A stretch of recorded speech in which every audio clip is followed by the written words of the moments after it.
Alright, we open the scene tonight following Elined Versingin at some time in late fall of 1455.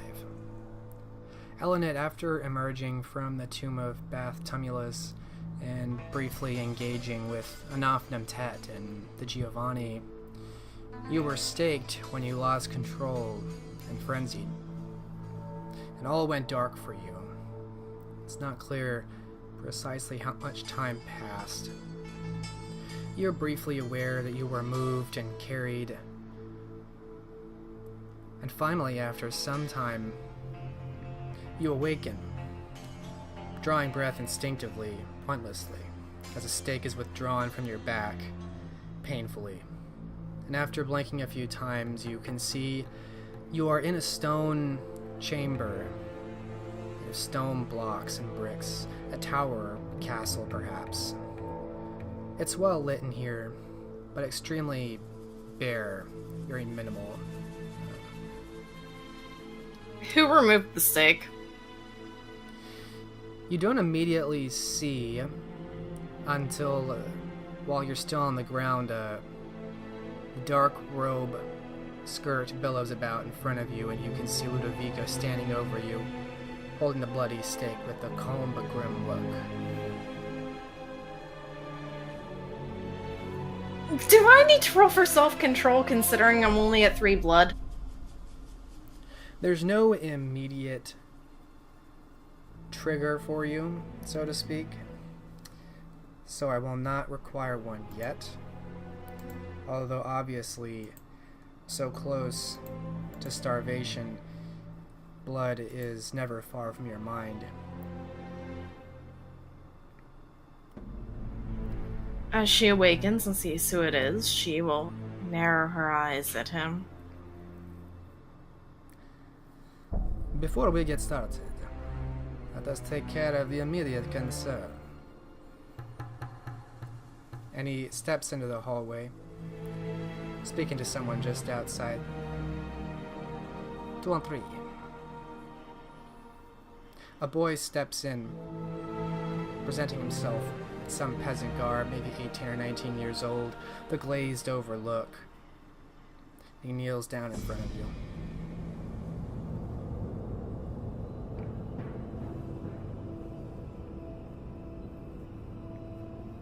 Ludovico stands in the doorway of the chamber, waiting expectantly. Part of her wants to reject the offering out of spite, but the other part is incredibly hungry.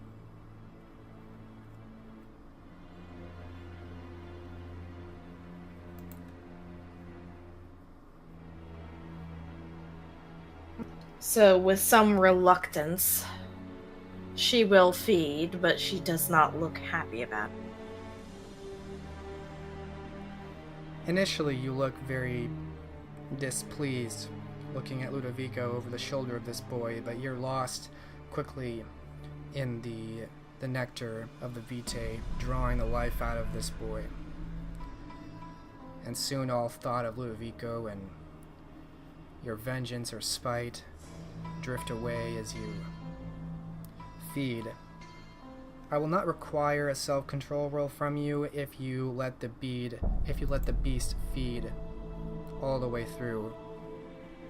Considering she's only at 3 blood, letting the beast free for this would make sense. It's a strange sensation letting the beast loose and not trying to fight it. You feel your limbs tighten and your hands grip the boy more strongly, as though you're taken over, but still aware of what's happening. Not like when you lost control. And before you know it, the boy is completely drained. Unfortunately, at that point you have enough wherewithal that you can control yourself again over this very pale, almost alabaster corpse. And now that you have That would more, be 5 blood points, correct? that'd be 10. Oh, so not really boy then. No, 18. A man for this age. Alright, fair enough. And now that you aren't so distracted by hunger, you can see past Ludovico into the darkness of the hallway. It is somewhat lit. There appear to be guards out there holding torches. All the same, Ludovico steps into the chamber.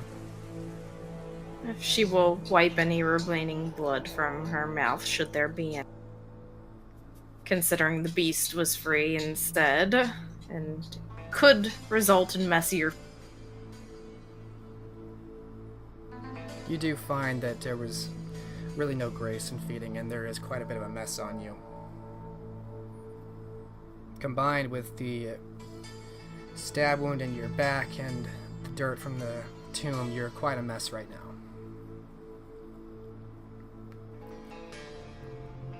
I must apologize for how our last exchange deteriorated, and my condolences for the loss of your companion.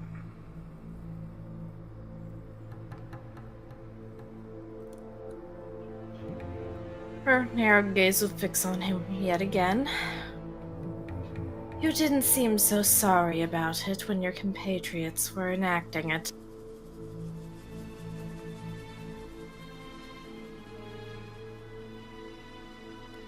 It was never our desire to see either of you harmed from this endeavor, much less destroyed, and that is still true now.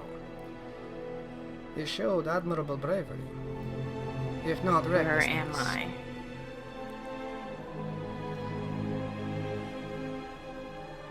You are safe.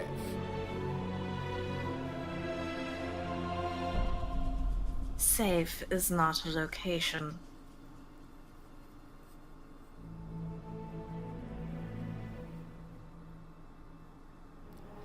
We are still in Britain, if that is what you ask.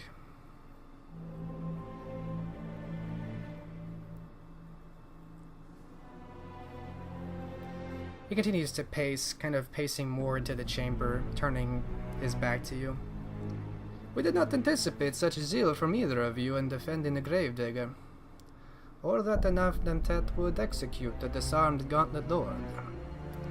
For as much as you may be pained by that night, I assure you it was at least equally a disaster for La Casa di Giovanni.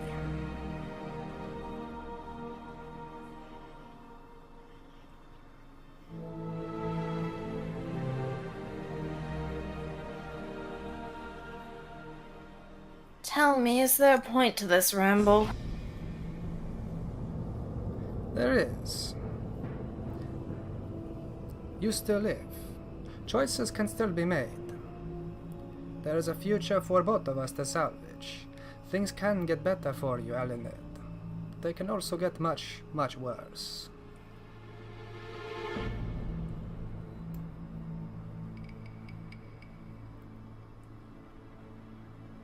Can they now?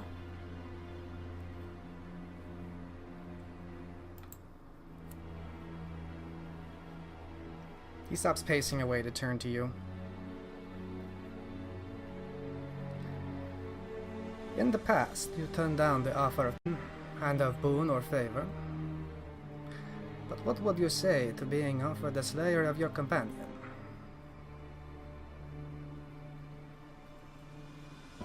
You're asking me to sell out the Cappadocians, however many I may know, in order to secure the head of the person who killed my compatriot. No.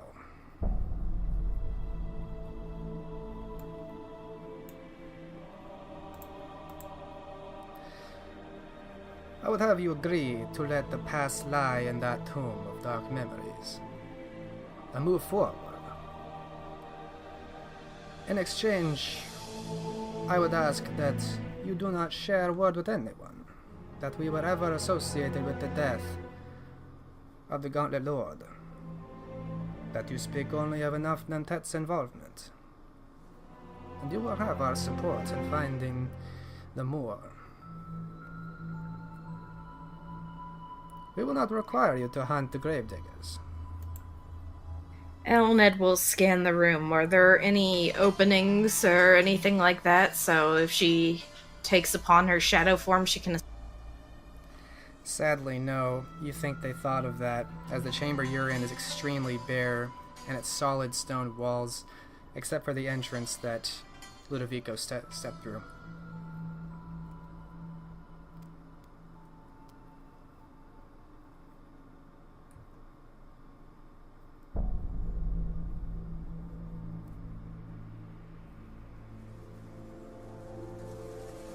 The men outside, the guards, do they have any particular way of trying to combat her should she go to that?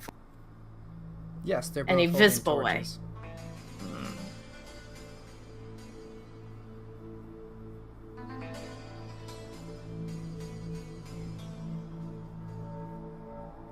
Ludovico's watching you very carefully now. Leave the past behind, Lady Versinghen.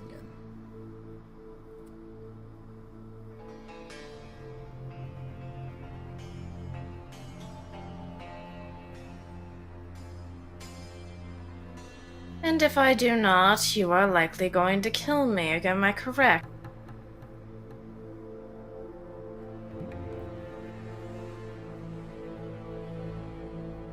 That would not be much of a choice. No. There are other things we might get from you, but it would take much longer. It would be far more excruciating. And far less valuable for either of us than your cooperation.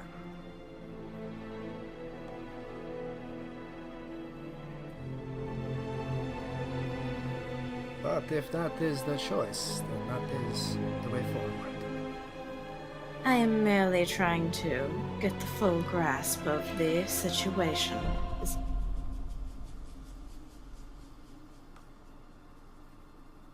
One destroyed Gauntlet Lord was loss enough. Two is even more of a loss.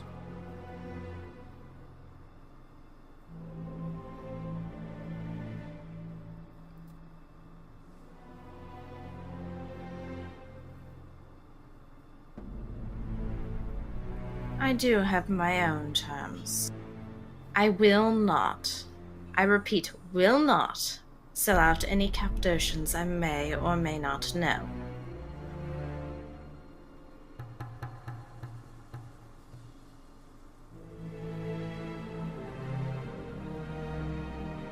Will not require this from you. You will have to give an account to the Covenant Council of the events that transpired in the tomb, and of Nantet's soul involvement. Of course.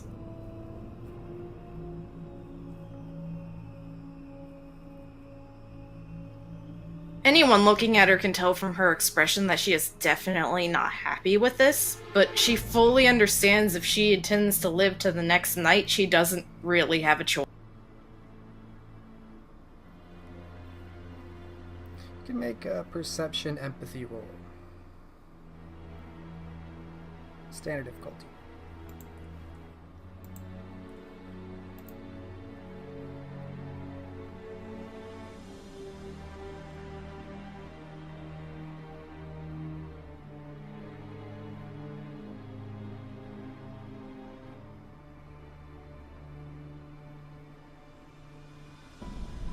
Intelligence empathy would also work, actually.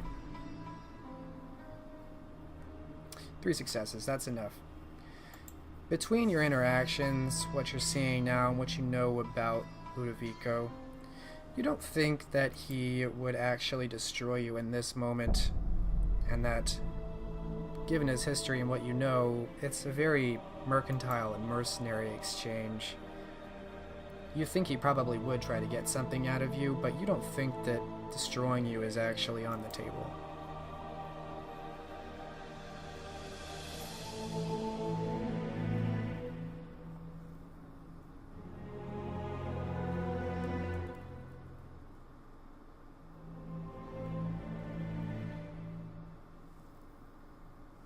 Right. Right. Fine. If it will get me out of this godforsaken place.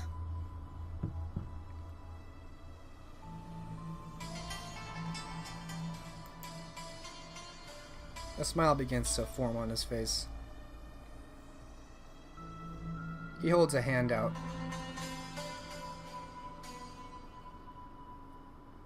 She looks at his hand and back up at him. Surely you must be joking.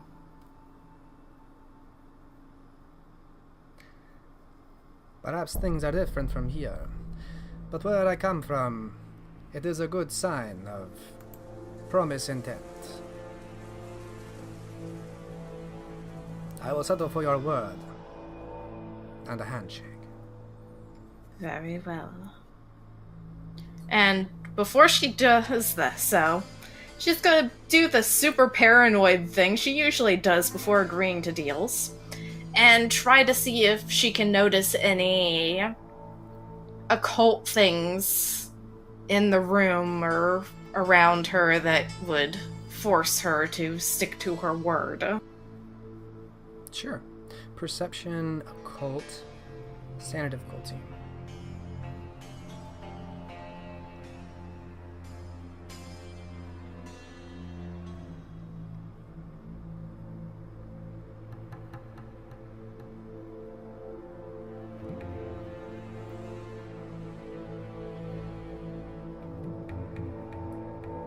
Successes.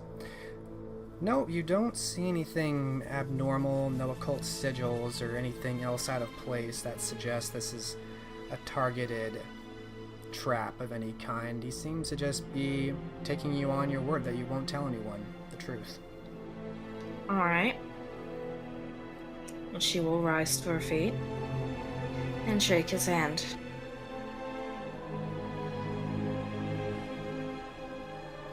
He nods, and then lets go.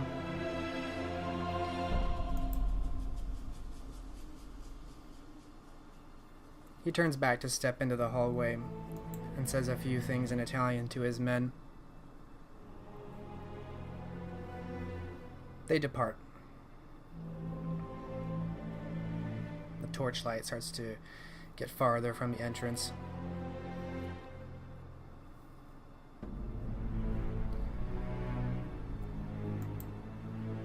It is in fact close to dawn. I invite you to stay here. You may leave the following dusk.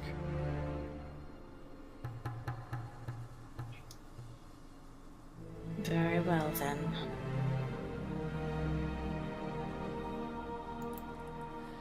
Regretful that so much had to be lost before we could come to an agreement of any kind. But I am glad to see reason prevail at least now.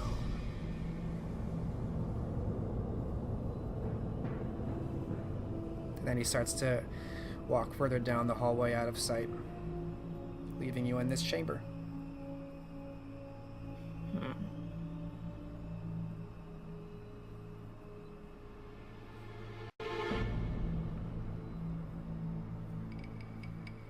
What's going through Elined's mind now? Now that she's... Anger, frustration. And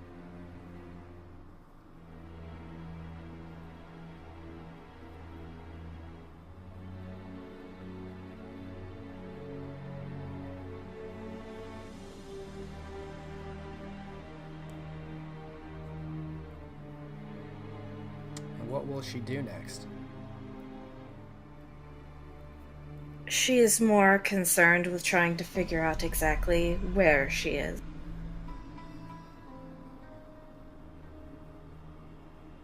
Unfortunately, from here, it's almost impossible to tell. This is just a stone chamber, many like you've seen. Would she be stopped if she attempted to leave? Doesn't seem so. When you enter, you see further down there are some guards stationed along other entrances to other chambers. No one seems to be stopping you or raising any alarm.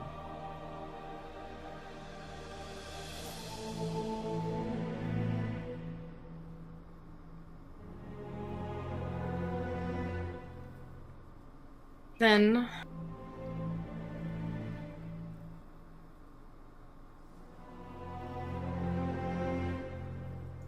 if she asks someone, will they tell her where she is?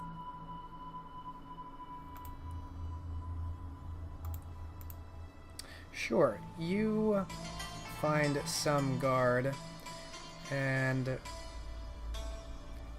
they tell you with a thick accent that this was once called the Sherborne Castle. You're not familiar with the name.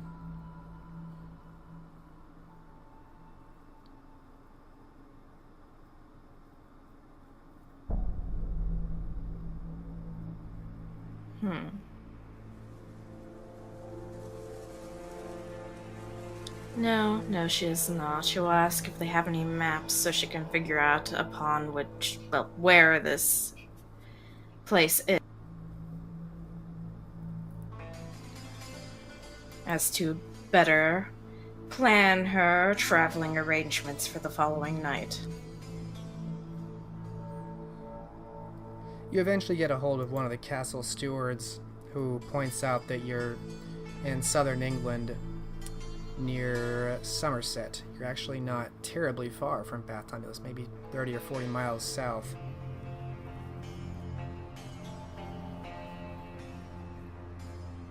They show you some maps and point to approximately where.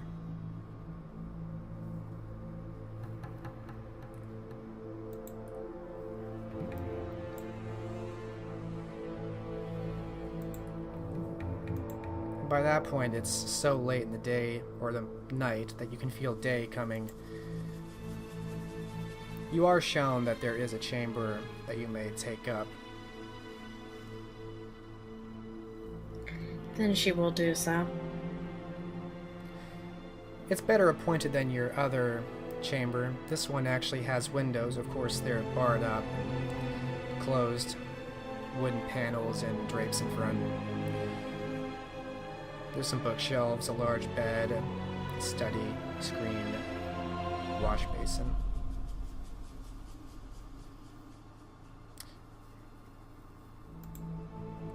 And you go to sleep for coming day? She has little choice unless she wants to burn in the sun. So yes. Alright.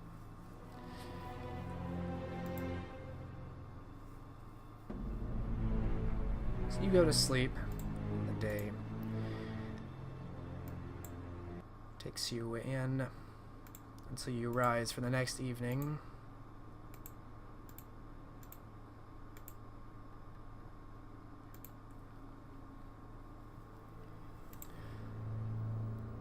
And so it is still at the very end of fall 1455. Elined, true to his word, Ludovico lets you loose. He even provides you with a horse. And you're seemingly free to go. What are Elined's plans now?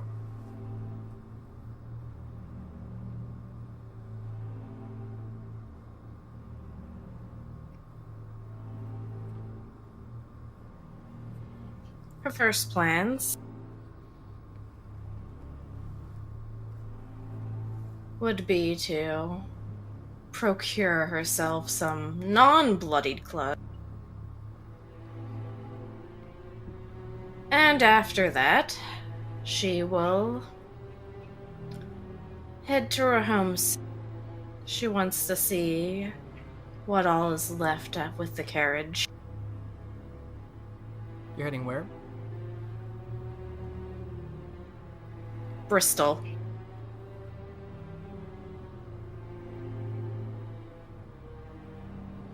Okay. You know that your carriage was back at Bath Tumulus, abandoned. I know. Okay. So you go to Bristol. First thing is procure some clothing that isn't all bloodied and Sure. And asking.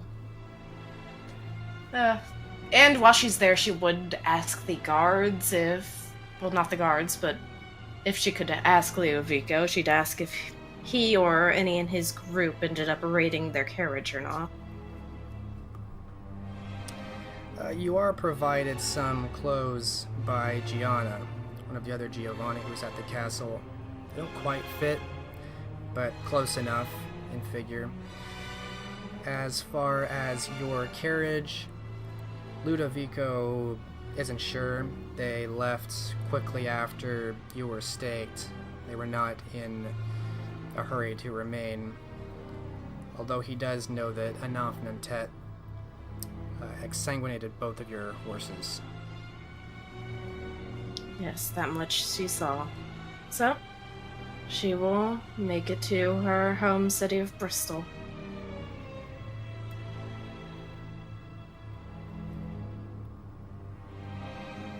Alright.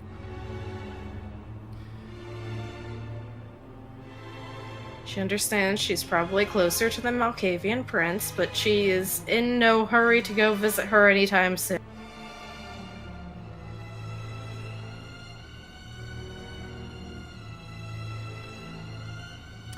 So you return to Bristol, and you find that there has been some time since you actually got to Bath Tumulus, although not nearly as much as you think, maybe a fortnight. And so by the time you return back to Bristol, it's maybe another week, simply because traveling on your own on a horse is difficult. You have to stop and find cover. Traveling during the winter itself is a bit of a task, and so although you're not waylaid by carts or anything else, it does take you time to get back home. After everything, you're back in Bristol about a month after you left Gertrude there to set out.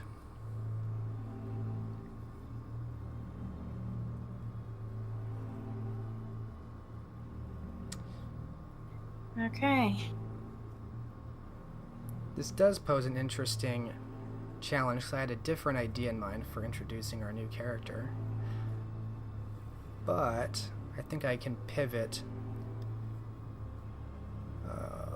When you return to Bristol,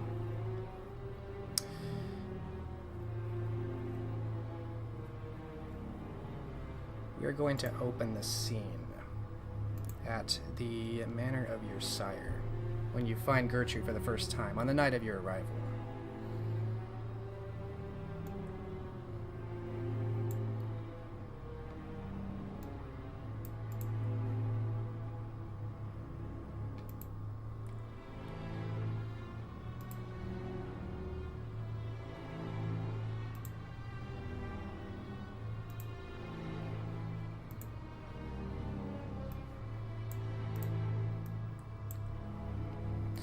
When you arrive, you step in and you hear voices from one of the nearby salons, the first level of your sire's manor.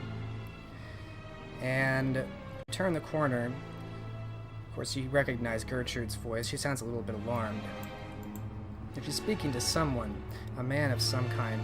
And you turn the corner and you see a face you have not seen before.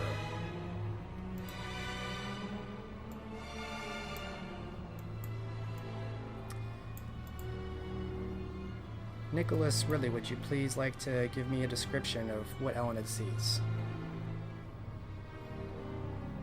Yes, Nicholas is about 5'10", fairly tall, lean, wiry. He has his hands clenched behind his back. He dresses impeccably. He's wearing a dark linen chemisine doublet, hose, shoes, and a coat that you can see is lined with silk.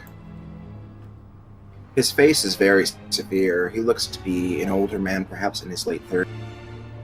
But his eyes are a steely gray that are hard to look at. They seem to swirl with some incomprehensible distance. And when he turns to regard you, it is rather gracefully. Just to give you some background, Nicholas, you've been talking with Gertrude, and she's been telling you of her concerns that her mistress has been gone almost a month. She didn't quite expect her to be gone this long, and she's starting to get a little bit worried. She hasn't really expressed this concern except to the locals here in Bristol, of which very few have really paid attention to except you. And so it's at this moment when you're speaking to her and hearing her concerns that this woman steps in. I hope I did not keep you too long, Gertrude. Oh, my lady, you've returned. She gets up and bolts towards you to embrace you. She will return the hug. It is a pleasure to see you as well.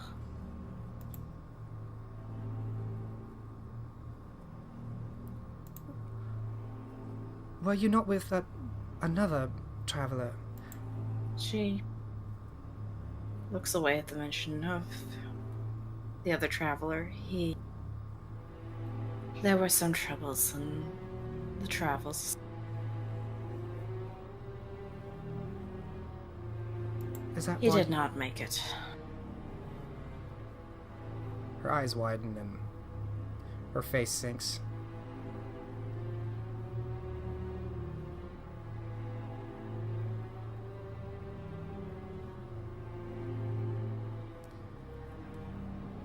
I apologize, my lady. This is Mr. Nicholas Ridley.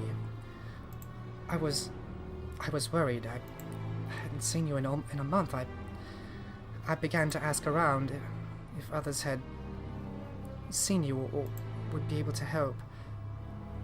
Nicholas Ridley is the only to have responded.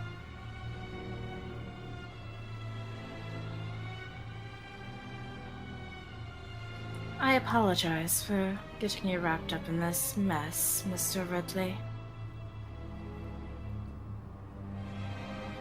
Not at all, my lady. It's good to see you well.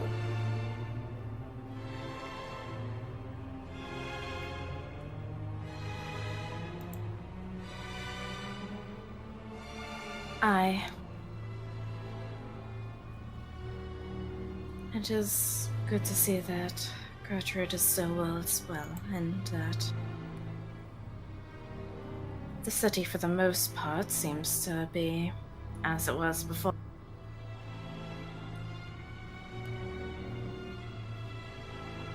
She had about convinced me to travel to London to find the rest of the conflict.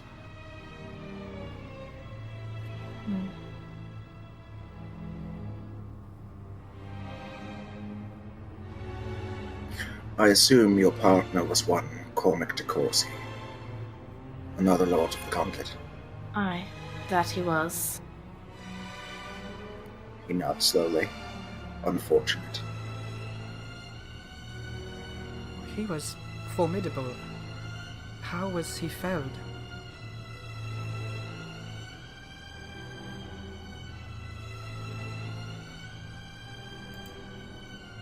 Going up against an opponent we knew little about. There was a battle that took place. He fought admirably, but in the end, he did not make it out of there. I can only assume, my lady, you found what you were looking for. And he gives her a knowing glance. It seems we share a common friend. Do we now? Taken any trips to the Bristol Monastery lately? He'll raise an eyebrow. I'm sorry, the Bristol my connection faltered for a second. Monastery? Ah, yes. Though it has been some time.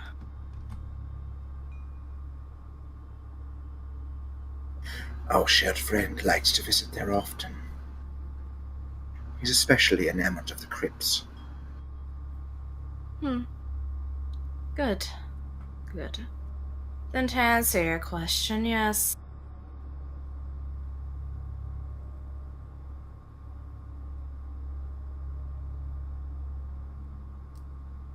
I would not dare ask you to tell me much of what you found, as we've only just met. But tell me, is he well?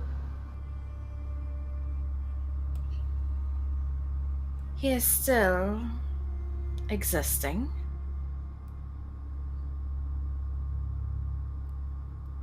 Cormac and I saw to that ourselves. I am well pleased.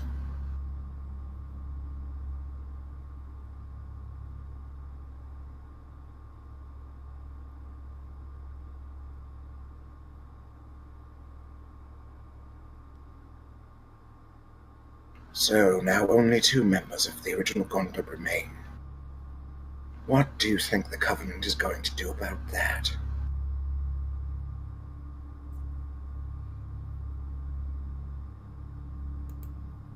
That is for them to decide.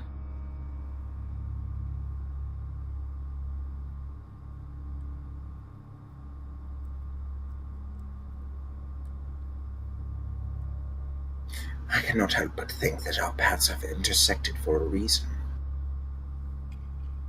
It was not sheer coincidence that I found your friend Gertrude here. She offers a smile. It was a convocation of many small coincidences, I should think.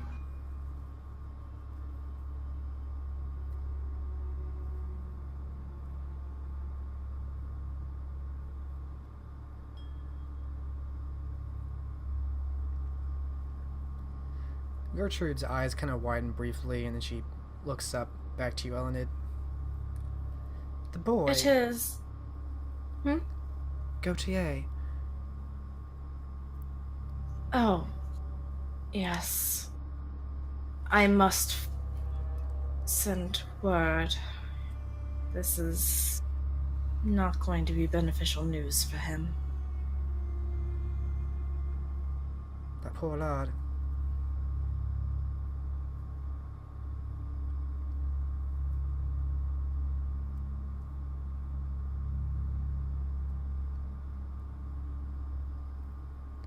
Mind not your time, my lady. I shall handle this dark business.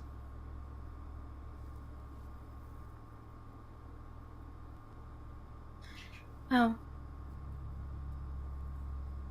I have a better place you can... Actually, I'm intending on giving word myself to someone who can help in the matter.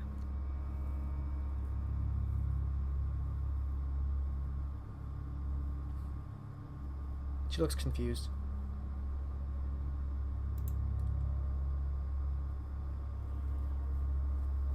But right now, what I need to do is give Prince Kincaid, the details on what happened.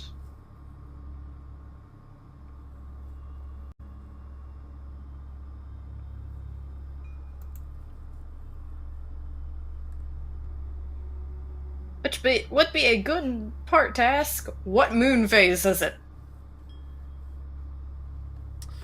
Let's see here.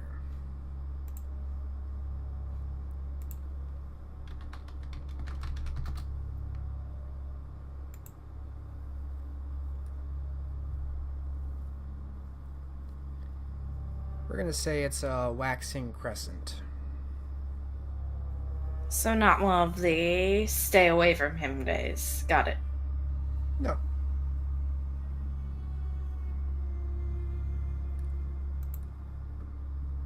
With that, she will go and tend to doing just that.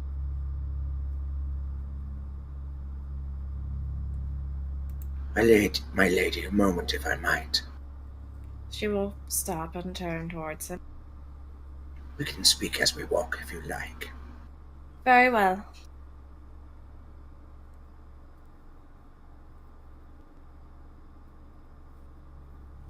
Gertrude smiles and steps out of the way and begins making her way up higher into the manor as you depart.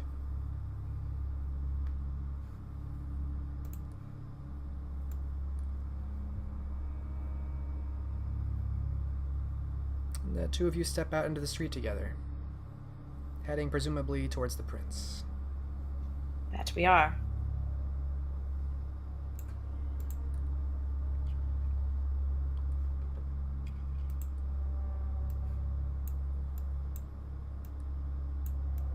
I would not presume to ingratiate myself into your business unnecessarily, my lady.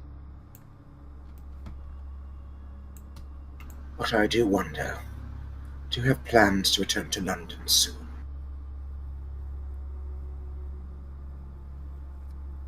That is one of the places I intended to go, yes, but I have another location I intend on checking first.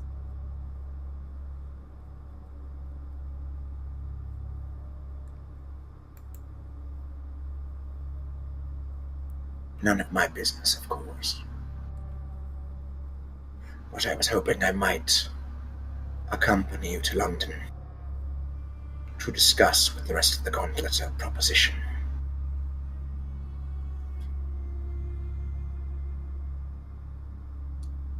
You could do this, yes. It is often safer to travel in group.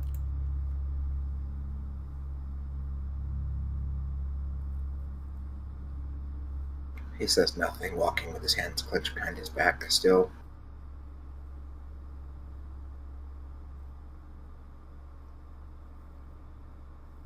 It would seem to me you are beset by many dangers. Indeed, we are. And they're only going to get worse with time.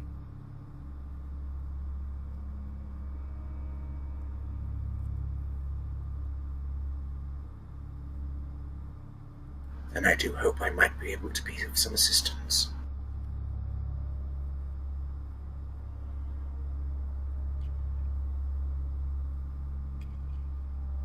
Do feel free to speak to Kincaid about me. I do have a storied history within these walls.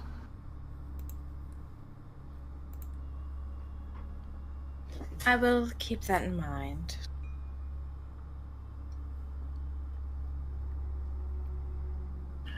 Should you wish to find me, here is my address.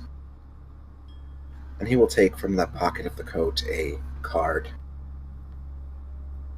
Right, you'll take the card, glance it over, and tuck it away. Good evening to you, my lady. And to you as well.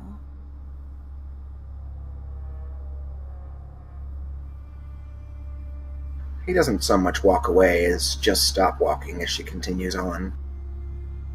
And she will continue on her way to Kincaid.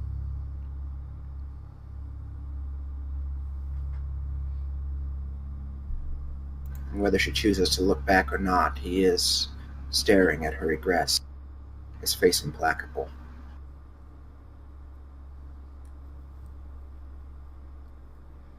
All right. That is where you leave, Nicholas Ridley. You make your way to the courtyard of the prince, where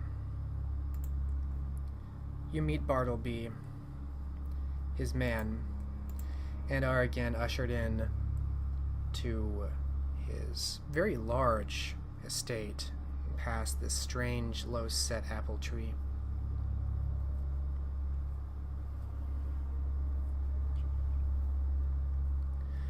When you make your way inside into the great hall of his estate and manor, off in the distance in the shadows you can see Emmanuel and Ithra hanging off of each other as they stare at you together sidelong,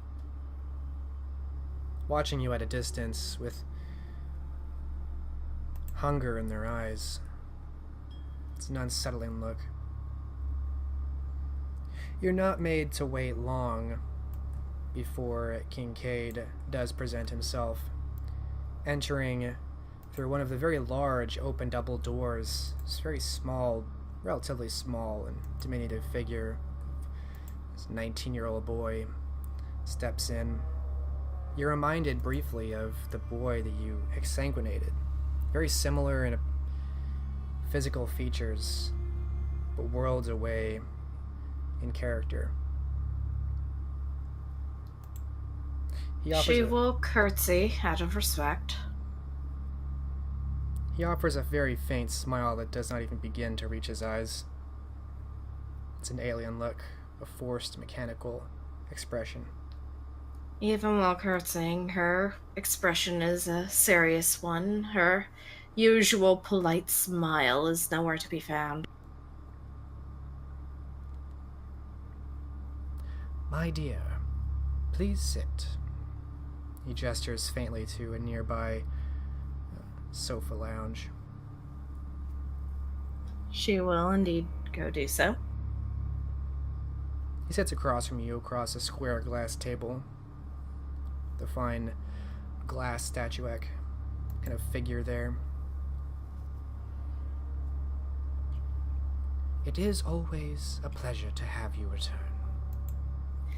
It is a pleasure to be here as well, but I wish it was with better news. He waits like a statue. Cormac has unfortunately been felled.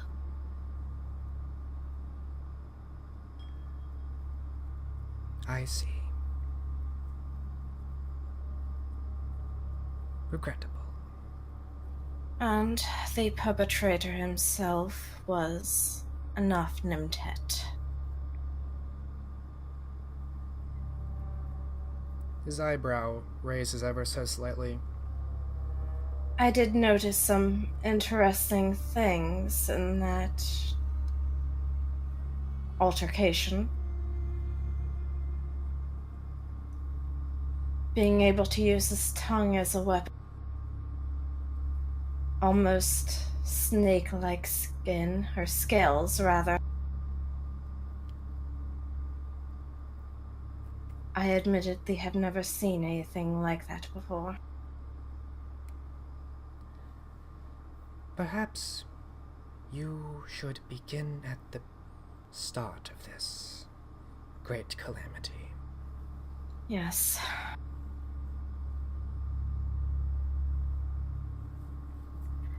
Cormac and I were doing some research into a location with some documents that we found. And we ended up finding the exact location. Upon going there, we happened to be attacked by one of the enemies of the person who resided inside. And, well, Cormac himself has perished as a result. The assailant himself was Enough. Enough was the one who dealt the killing blow, yes.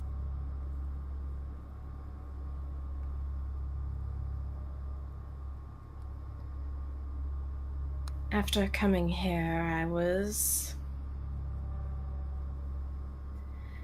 intending on going there to see if there were any remnants of anything. Anything that I could possibly present as physical evidence outside of my own work.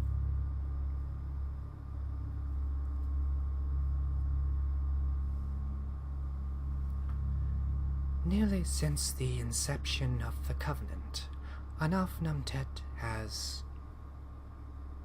maintained a very passive existence within the Council. A kind of transient scholar. You claim that he attacked both of you while you were in this chamber. I was far enough away that I was not physically attacked, but Cormac rushed forward and they met in battle. Cormac did not make it out. Very strange. Why do you suppose Anaf Namtet attacked.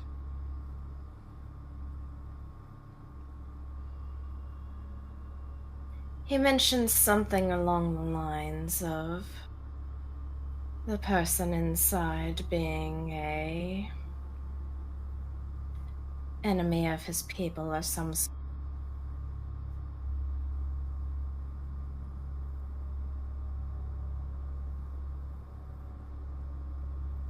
Now, the exact extent of that, I do not know the details.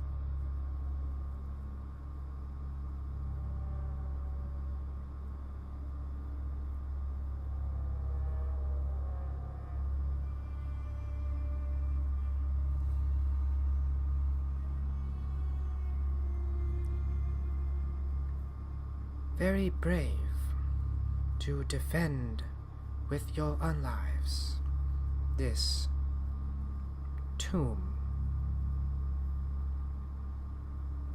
and its inhabitant. I gave my word that I was not opposed to him or those affiliated with him.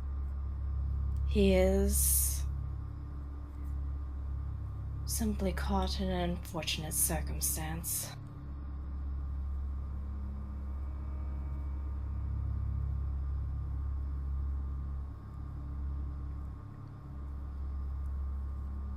And I do not go against my word easily. He nods a couple times.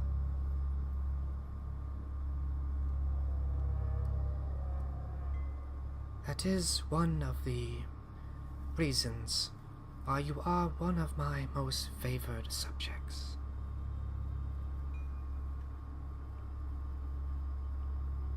Tragic that we have lost half the gauntlet.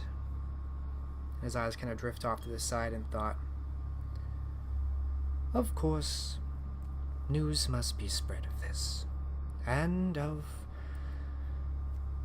Enough Numtet's duplicitous nature. If there is anything I can use as evidence there, I intend to bring it to you. The location is not far.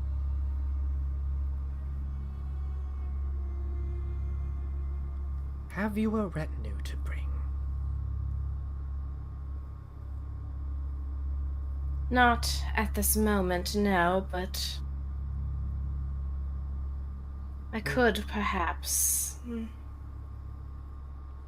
Were they as well slain to a man by Enough Numtet when you were first there?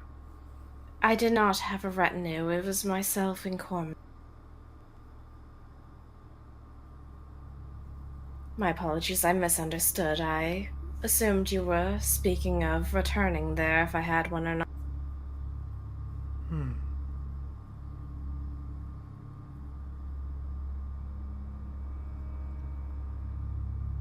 Most curious. Was there a reason you did not bring a retinue to this tomb?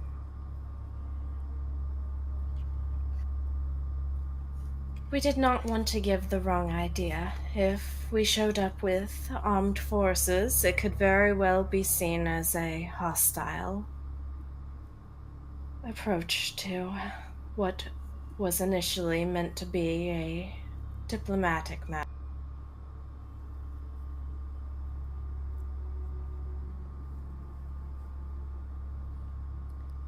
It seems, unfortunately, that diplomacy fails more this night than in nights past. Unfortunately so. I would not have you return to this tomb without adequate protection. Of course.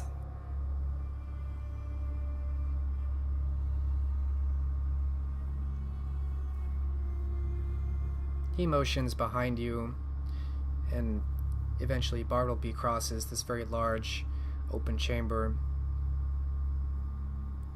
He whispers a few things into Bartleby's ear, who nods and then kind of walks off.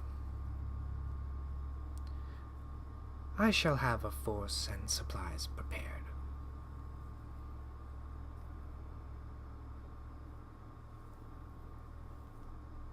Thank you. It is greatly appreciated. I know of another that might be interested in searching the place. He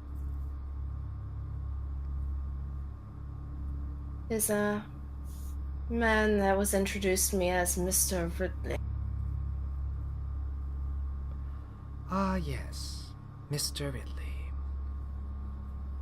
And he smiles faintly. I am aware.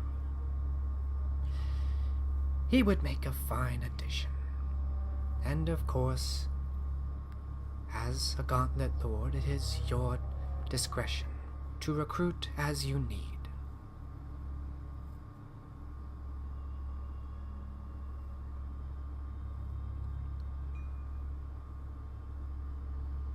Of course.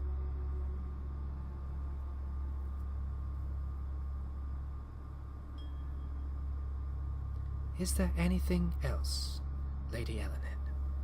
No, that is the entire matter that I needed to discuss.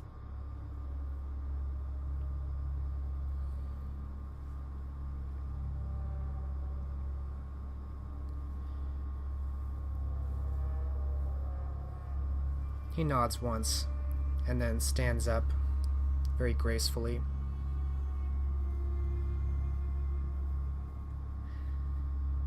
I shall send messengers to the other 6 cities.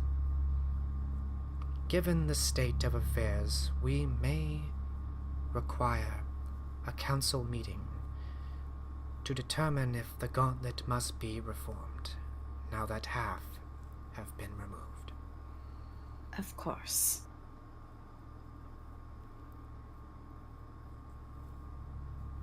Safe journeys.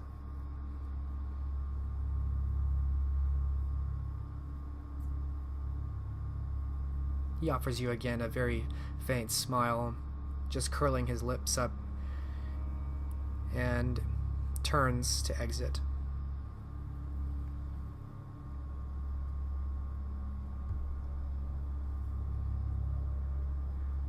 And you are left there. You no longer see Ithra or Emmanuel when you look around the rest of the chamber. Although strangely, you do still feel like you're being watched somehow. She will get up, and she will exit.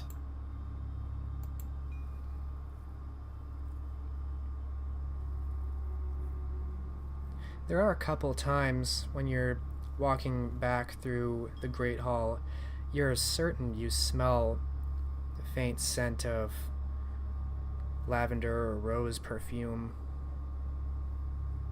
as though someone's very close to you. But you never see anyone and eventually make your way out.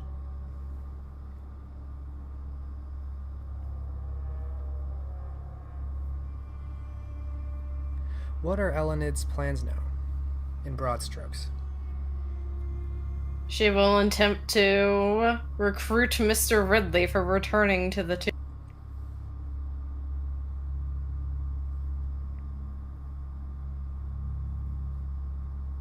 All right. Would you like that to be a scene, or is Nicholas Ridley's answer fairly straightforward? His answer would be fairly straightforward. He'd just wonder what took her so long.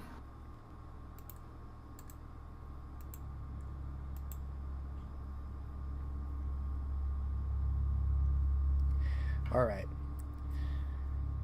Well, you have Nicholas Ridley, and as Kincaid promised, you have a small detachment of about 20 knights and a couple carriages to help carry supplies to come with you out back to Bath Tumulus.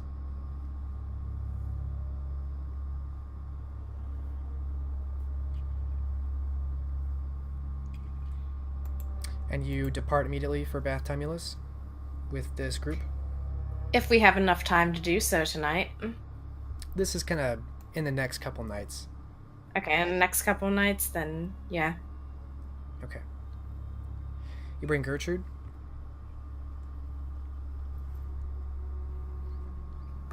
Now that there are more people around to protect them, yes, she will bring Gertrude.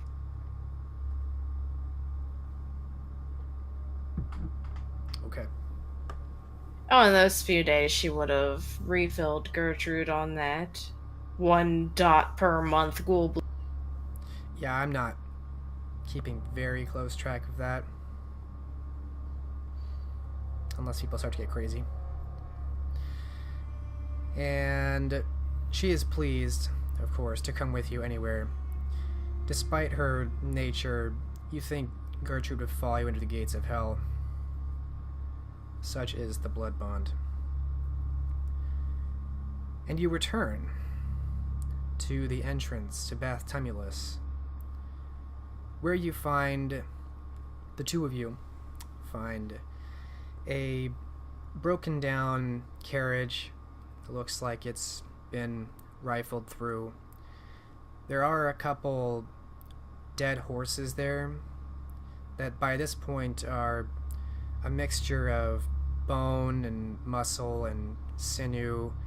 It looks like the crows have been working well on this over the last month, and much of the horses are picked away. Is there anything left in the carriage, or is that all gone? It's mostly gone. I mean, nothing really of value. There's some rags here and there and some empty boxes. Oh, that's a good question. When she awoke in the chamber, did she still have her coin purse? Was it on your person? Yes. Then yes. Along with her sword, but I don't think they'd let her have a sword in there. No, but it was given back to you on your way out of the castle.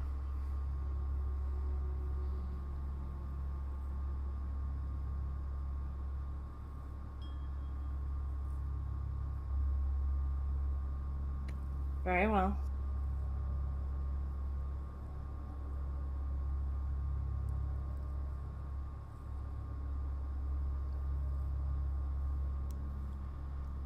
Once you go actually into the tomb, you find that the entrance, the actual entrance into the real sepulcher, has been closed again, although it's much easier this time to find and open it, should you want to.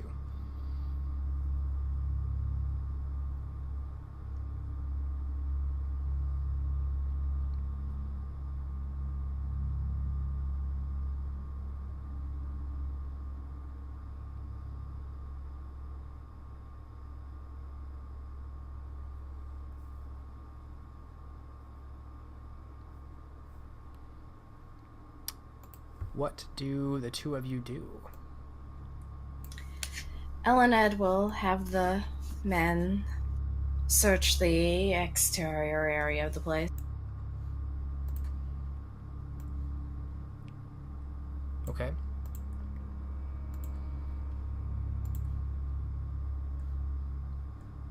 Overall, they're not going to find much more than I described. I know, it's a distraction. Oh, okay. Yep, good distraction. Meanwhile, she will try to... Well, she will have Ridley be her accomplice into getting back into this.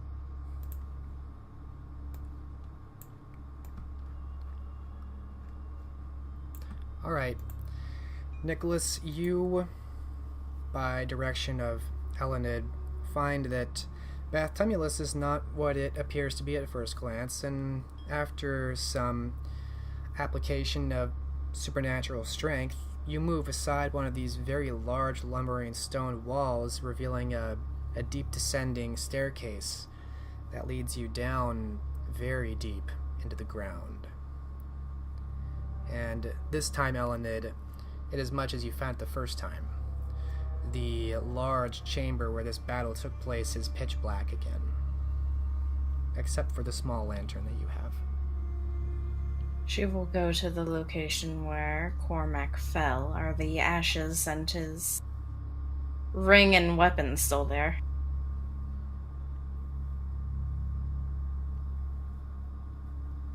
Yes, it does appear that way. It looks Okay.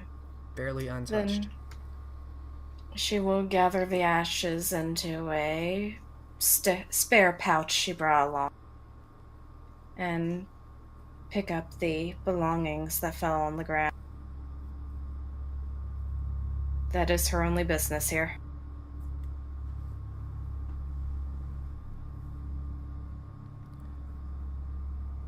What does Nicholas make of all this? This very large chamber, and Elined very intentionally walking into the darkness of this massive chamber. You can't tell exactly how big it is, but she seems to know exactly where to go. She finds a pile of ashes, and you see that she's picking stuff up from it. When she leans down next to the ashes, so does he. He dips a finger into them, then runs that finger along his tongue. Please don't do that. Forgive me, my lady, it's part of the process. These are the ashes of the fallen Gauntlet Lord. I assumed as much from the ring.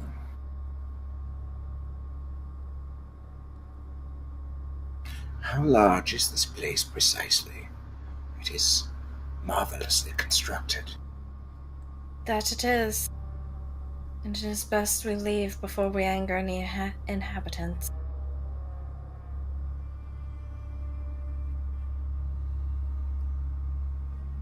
You came here just to collect his belongings. That I did.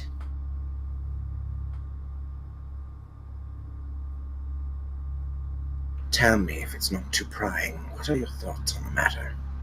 How does it make you feel? Like I want the head of the person who did it. Ah, yes, but isn't anger always directed by another humor? Is it sadness that guides you, Elined Vertsingen? Or a sense of justice, perhaps?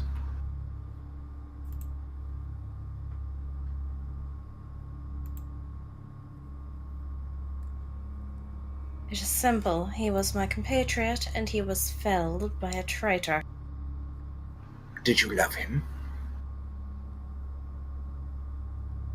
No, not romantically. He nods, apparently satisfied. Then I, like you, would quickly like to remove myself from this place. Alright, with the things gathered, she will make haste to get out of there and reseal it.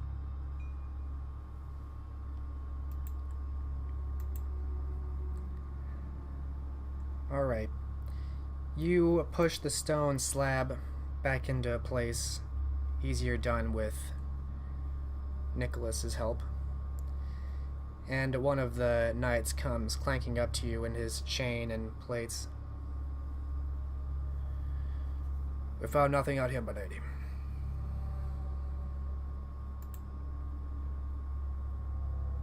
I found evidence. And she will hold the gauntlet ring up. I must get these back to Kincaid. Of course, my lady. I shall round the men.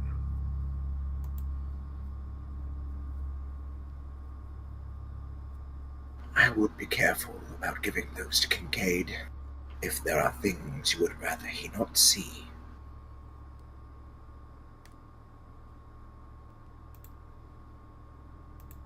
Death creates a very strong impression on the belongings of the deceased, you understand. And there are some, like myself, who are skilled at reading such impressions.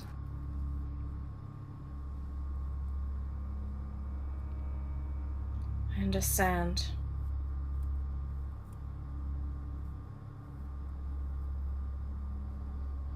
I assume he does not know why you were really here.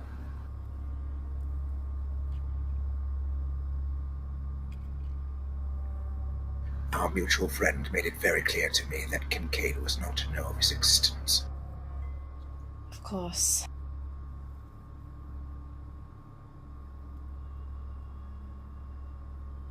That's why usually the ash should suffice as evidence. Very prudent.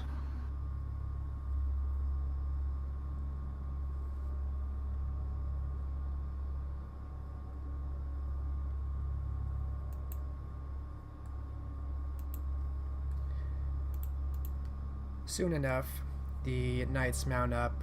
Your wagons and carriages are readied and supplied again, and you begin the ride back to Bristol.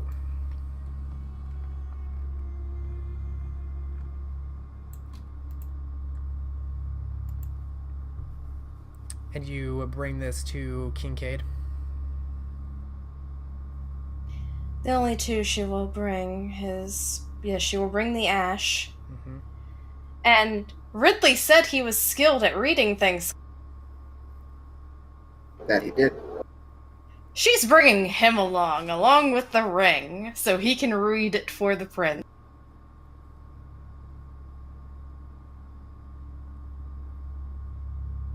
He does not seem happy to be asked to accompany to Kincaid's house, but he will go begrudgingly. They have a common ally, and this is for the sake of protecting that ally while still having enough evidence to form a case.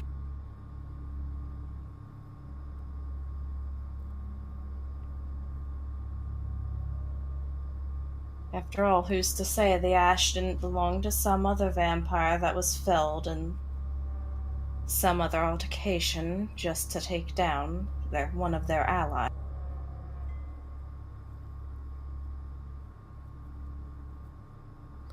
So it sounds like Elined's pretty savvy about having the truth come out without having it come out from her. Aye.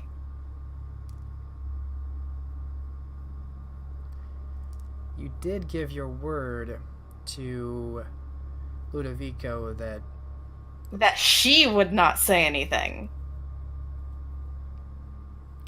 Yes. Then we come down to semantics versus purpose. Let's explore that for a moment. What does Elined's word mean to her? In the context of her path and what keeps her grounded.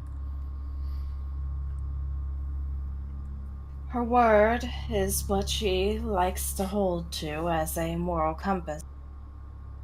However, there are certain instances, like with Ragna knowing something that could potentially put her coterie members at harm, at which she deems it more likely to be necessary to break such things, but she sees no pleasure in doing.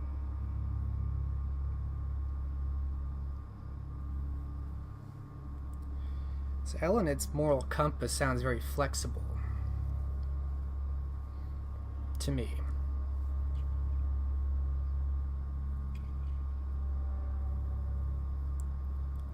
Which is fine,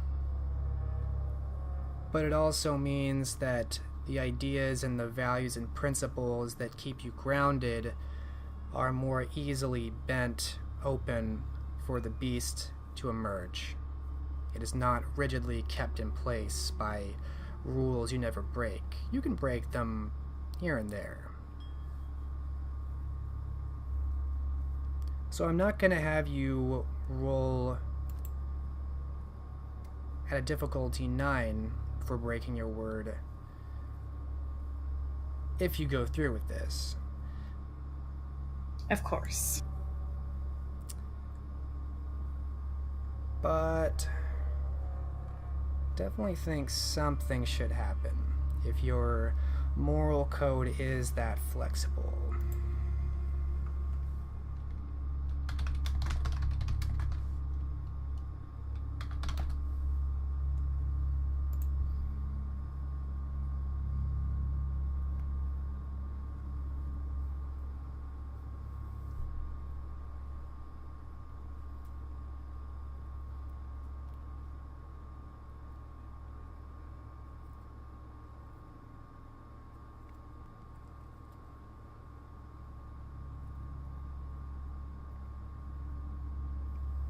I'll have you roll at difficulty 7.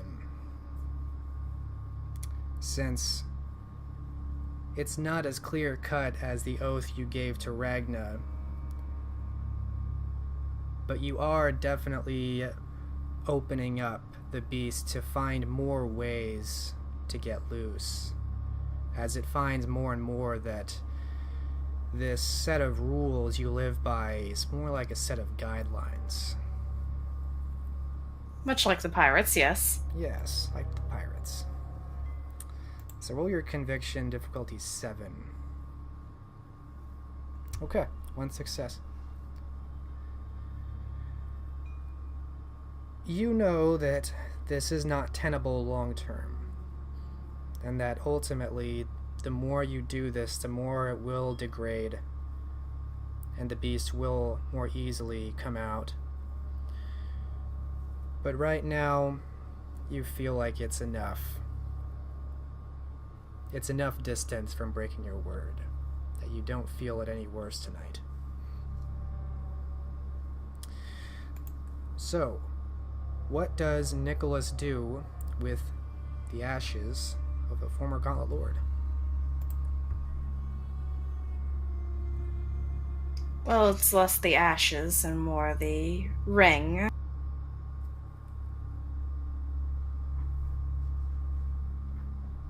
Was he very attached to this ring? That he'll ask before they go in to see Kincaid. I'm assuming she lets him know. He wore it like the rest of us. Perhaps it's best you don't let Kincaid know you have it then.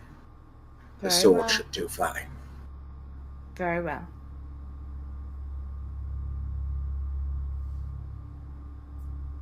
Don't think me a traitor or anything of the like, but my own personal friendships trump any conviction I have to follow the Covenant's laws.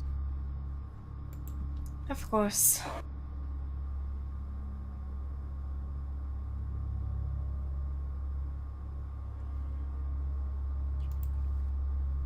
And that's a pretty strong admission to a Gauntlet Lord that he's giving right there.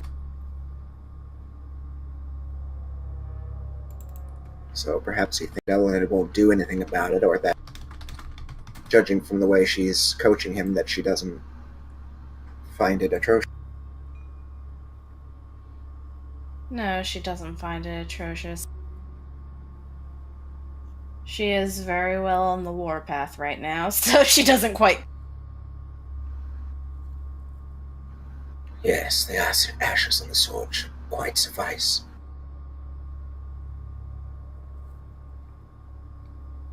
Very well.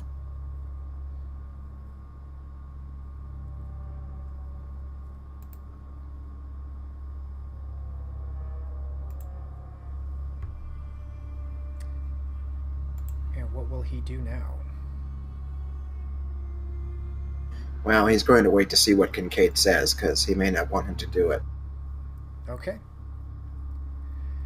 So as before, and this is again, maybe a total of a week or two later, once you've come back. This time, you come with Elined. You're brought into the Great Hall of Kincaid. You have to wait about an hour before he finally comes out. Of course, Bartleby apologizes for the inconvenience, saying that he has other needs. And eventually, you meet again with Kincaid. And as though he didn't change at all, he has still this very stoic expression, giving you this smile that never reaches even to his cheeks. Mr. Ridley and Lady Elined. It is a pleasure to see you again. And of course she'll go through the motions of respect she typically gives.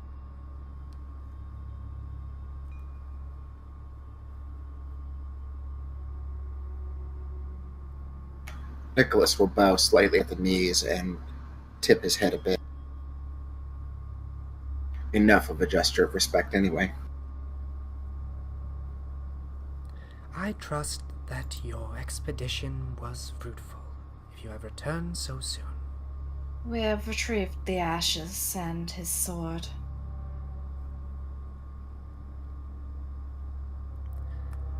Was his ring available, or shall we smith anew? It is best to smith anew.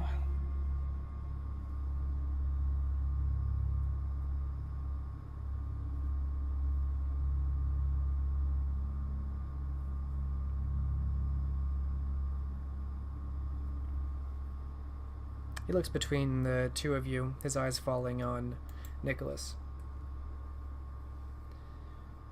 Expectantly and silently.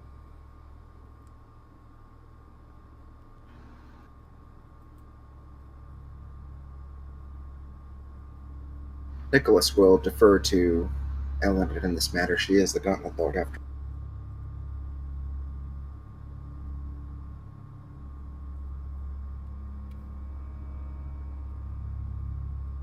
He watches her like an owl watching a mouse crawling through the hay. Did you guys not catch what I said earlier, or? No, I guess maybe you cut out. Yeah, I probably cut out. It is best to smith anew. Unfortunate circumstance, that is.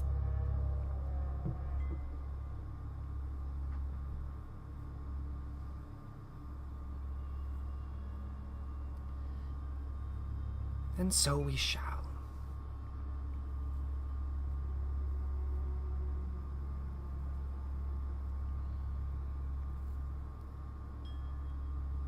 In the meanwhile, my lord, we have his blade. It can be used to suss out the circumstances surrounding his death.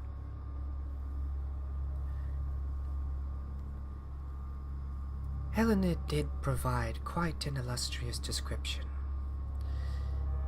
There is an Easterner involved by the name of Anafnamtet, who at this point is considered anathema in all of the Covenant cities. By this time, I imagine most princes will have made this decree.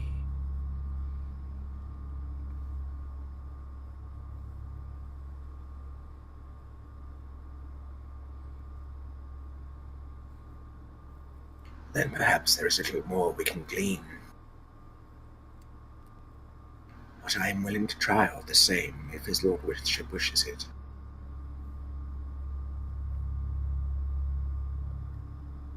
His eyes go back to Elined. He has offered to do so. And I believe it could glean something. Cormac was much further ahead than I was.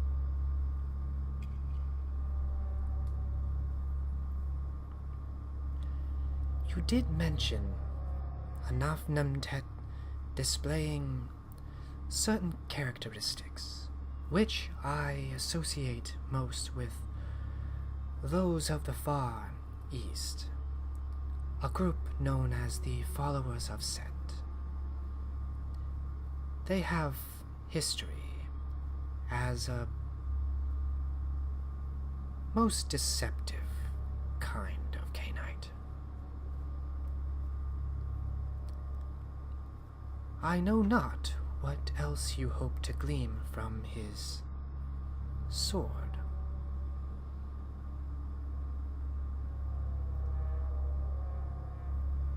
Anything on the battlefield that I was not privy to since I was further back. I don't need to be as close as, well, he does to make a difference in a combat.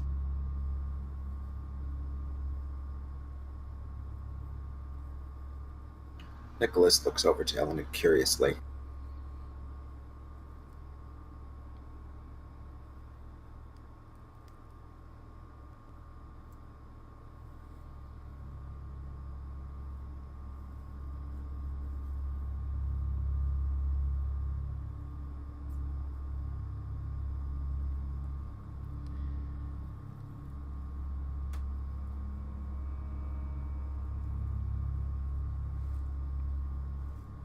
make a roll.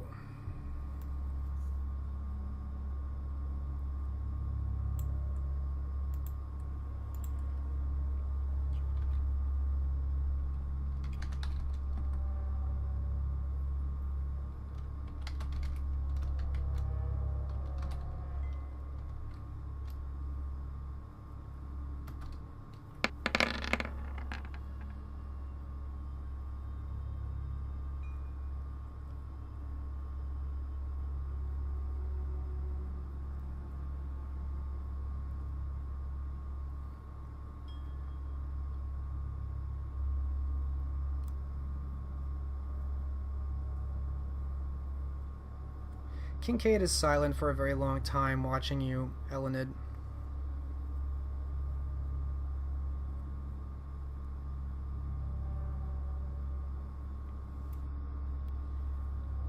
You do seem interested in having this done. I trust there is purpose in this. Yes, it is to reinforce my claims.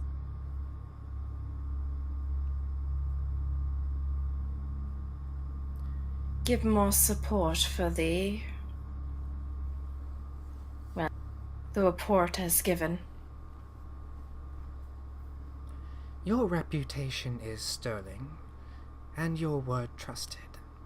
If that is all of concern, I see no need.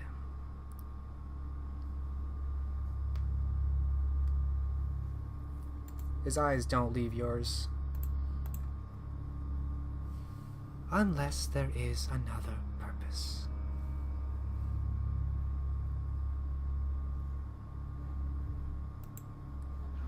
Nicholas is beginning to wonder that himself. Of course not.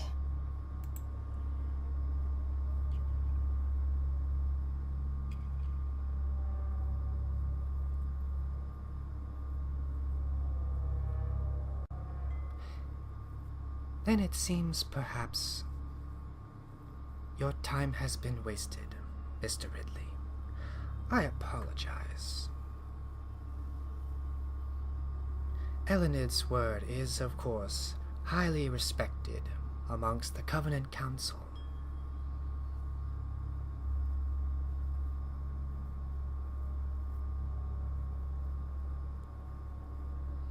She seemed to care for this friend of hers deeply. I can see how her emotion might be clouding her judgment. Or perhaps she thinks there's more to see.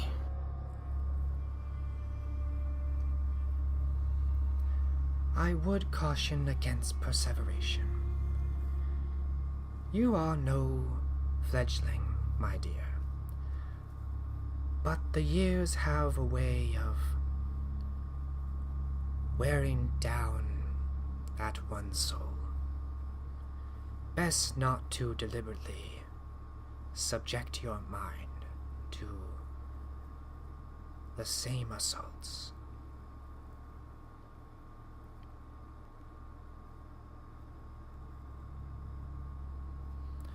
I assure you that when the Easterner is found, he will be given a most appropriate punishment.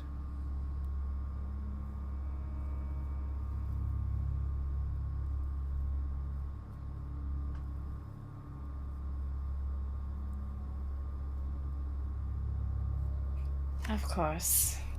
And as always, thank you for your time.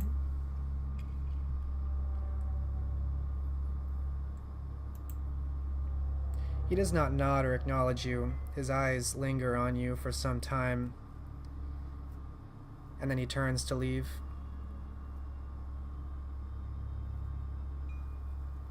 He didn't take the ashes, did he? No. He didn't take anything. Good. Good.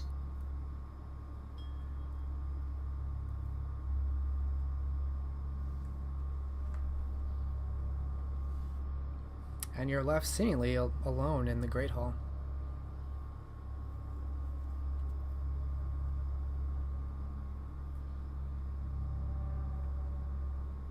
She doesn't want to linger in this place for long, so she will leave the manor.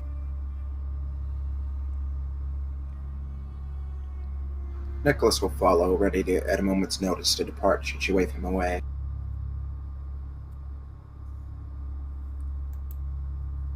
But he finds himself curious now, and that's a terrible thing.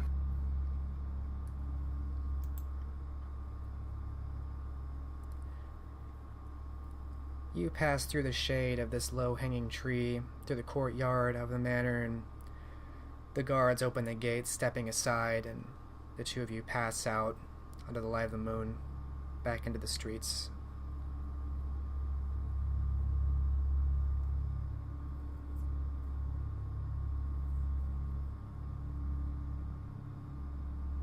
Oh, Ned will ask for the sword back. Yes, you have everything back.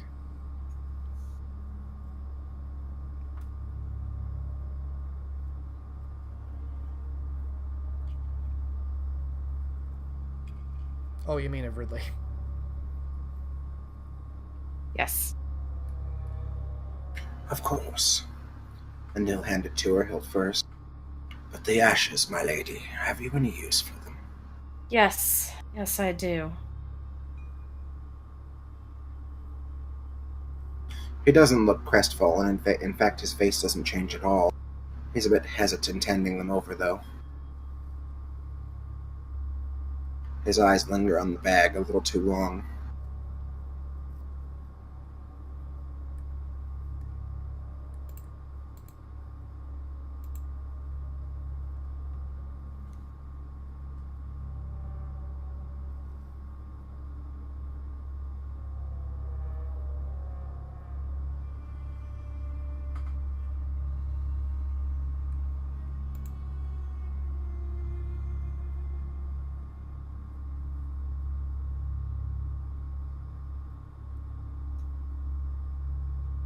Well then, it's best to make travel arrangements. For London? Aye. Most excellent. We can talk more about this. He'll gesture back in the direction of the on the open road. Of course.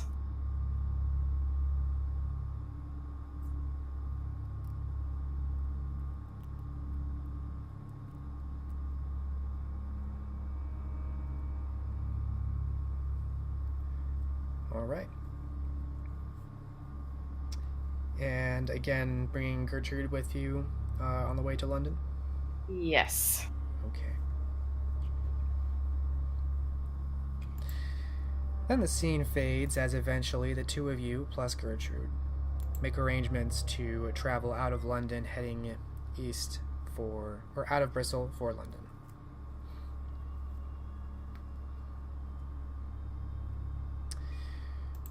By ship will certainly be faster. Ship would be faster. And by ship you shall go. Arriving in the port of London in a handful of days.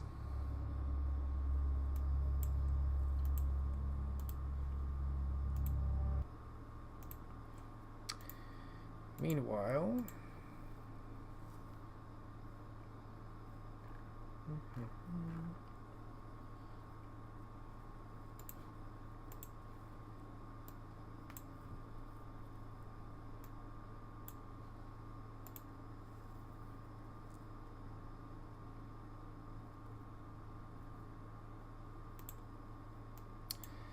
already in London,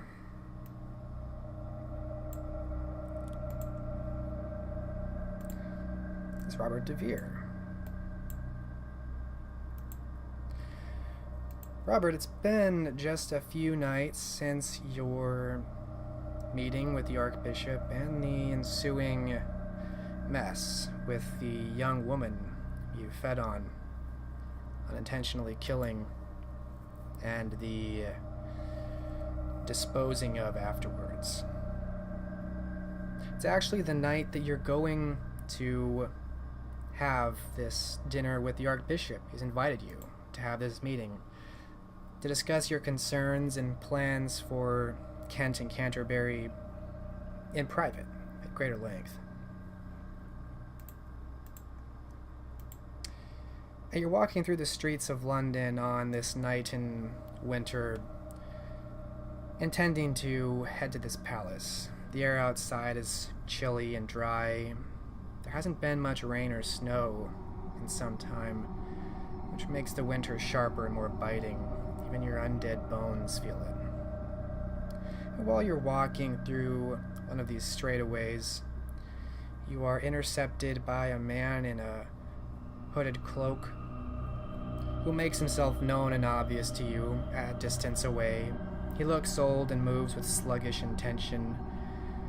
At first you think he's maybe a beggar or a drunk, but he moves to get in the way of your path, maybe anticipating or hoping that you won't just walk past him.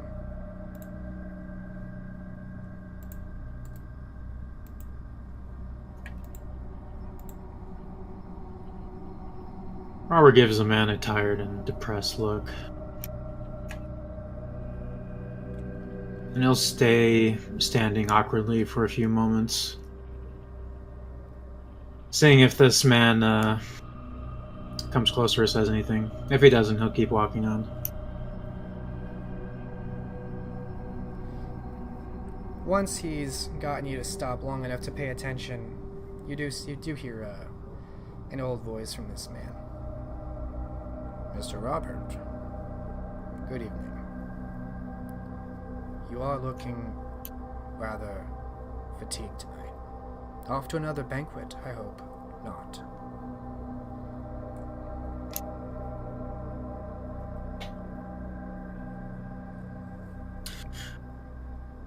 During banquets, Robert will snap at the man.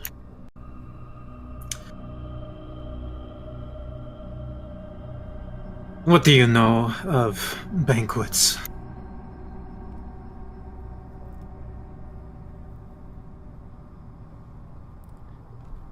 I know the last one did not go perhaps the way you had intended. Who are you?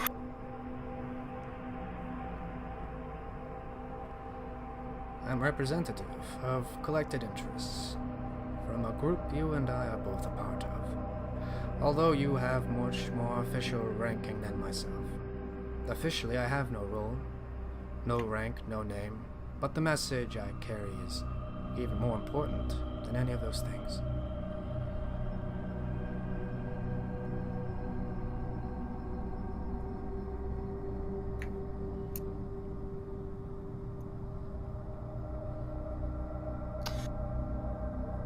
I see.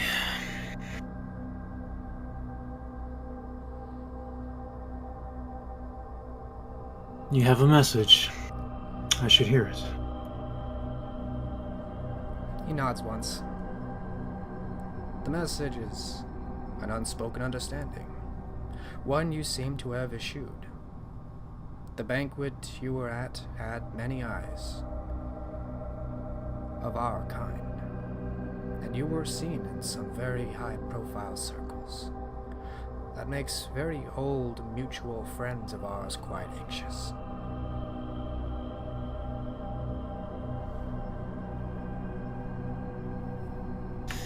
Anxious, you say?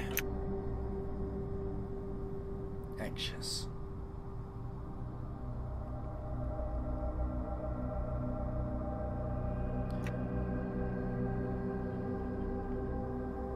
Is there an offer to be made? Not so much. Officially, with your status, you can do as you please. Carte blanche authority to carry out your duties to protect our covenant. And yet unofficially, many of our old mutual friends would much prefer they were the ones whispering ideas into the ear of very high-ranking, church-going individuals such as you have been meeting. Did it ever cross your mind, Mr. Robert, why you did not encounter any familiar faces at that party, already at the man's side?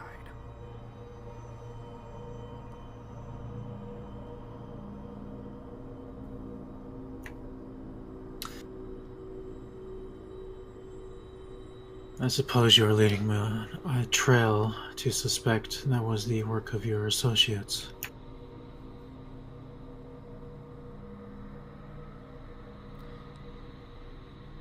The absence, Mr. Robert, is the same unspoken understanding. With so much upheaval by the church, people in our group being pulled from their homes, put to the pyre, stories of hunters as close as Kent. These are frightening times, Mr. Robert. Flame-filled nights. From peasants to prince, everyone is looking for anything unusual. Anything to bring out the torches and the pitchforks again. The higher up you go, and the closer you are, the easier it is to notice and the harder to sweep under the rug. And you are very high and very close.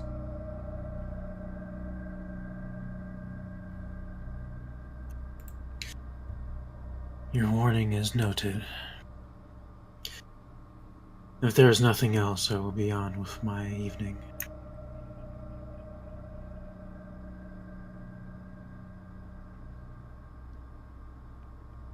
Almost apologetically, his hands kind of come up to either side as he steps out of the way and lets you pass, his head kind of bowing.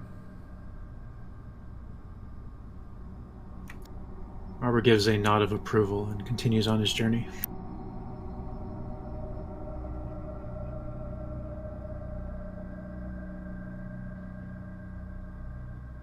And continue on you do, leaving behind the man in this alley. You continue on to your dinner with the Archbishop. He will, it's been a couple of days. Has he noticed any changes in his features? By now, you probably have felt it more than seen it.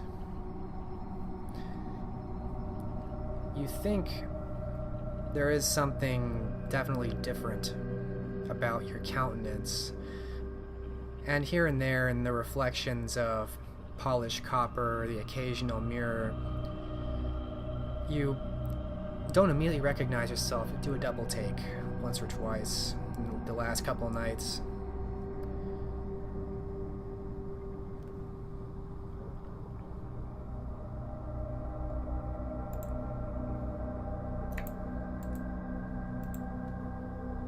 I suppose if he's feeling odd, he'll spend what vitae he has to enhance his looks. He wants to be extra presentable for this. Alright.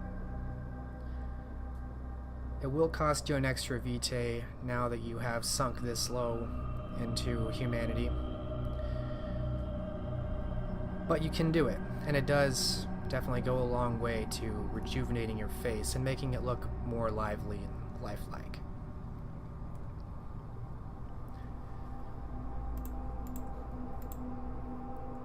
So you make your way to the palace, the address you were given. The irony is you have to pass through the rack, areas like you met that man in, the slums, before you can get to the very nice palatial manors in London. So passing through cobblestone streets, homeless beggars huddled up for warmth, you reach Lambeth Palace, which is not very far from Westminster. It's very extravagant and it's Gothic architecture. Once you alert the guards and staff inside who you are, you're brought inside. It's very warm and very nicely decorated. You can see that already the palace has some guests There's much food sitting out, not really being eaten, almost for decoration, obviously going to waste. Much wine has been poured for some of the guests here in some of the salons.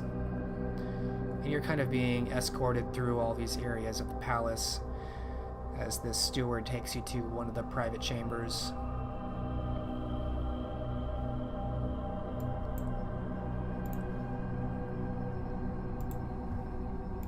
Robert will go along with the steward.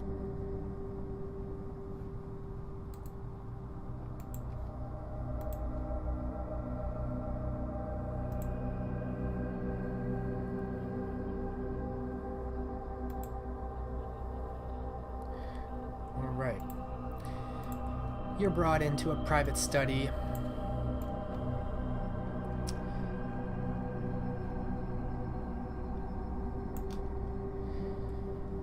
There are guards outside, and actually guards inside too.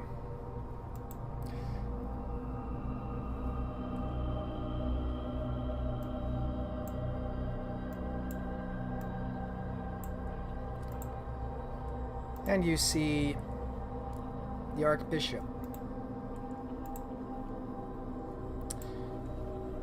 I think I may have said John Kemp before. His name is actually Thomas Bourchier.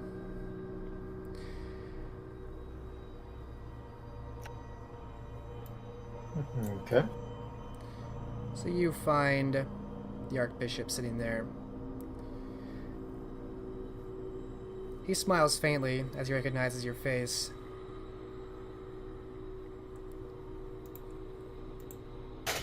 And Robert will give him the best smile he can muster. Alright, give me an appearance etiquette.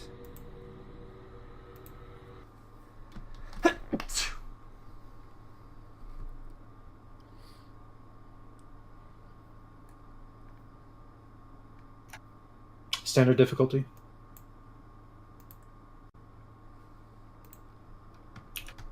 Sorry, I was sneezing. Yes. Oh.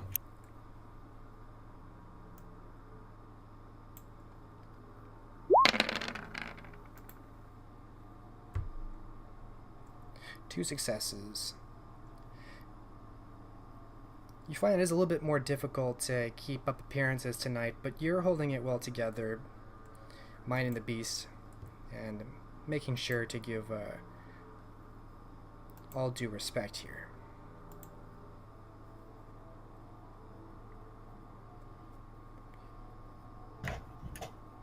Mr. DeVere, please sit.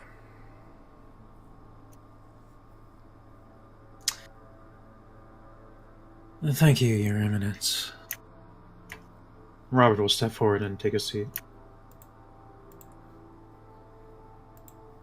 You may leave us. He kind of turns to the guards, who nod and file out of the room, leaving the two of you alone.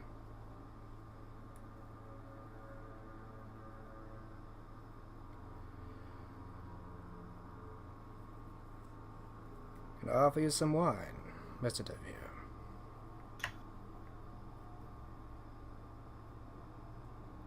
Not this night. I must practice some temperance after last. He offers an old, soft smile. He kind of scoffs, though. As you say. You were telling me about this concern in my own archbishopric.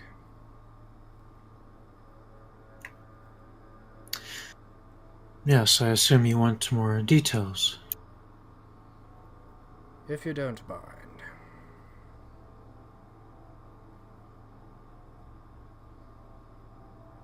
Very well. And Robert will begin relaying everything he knows about them.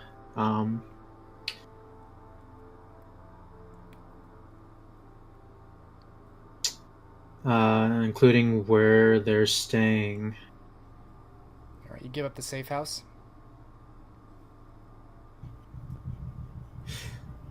That's what I'm trying to think. Would he?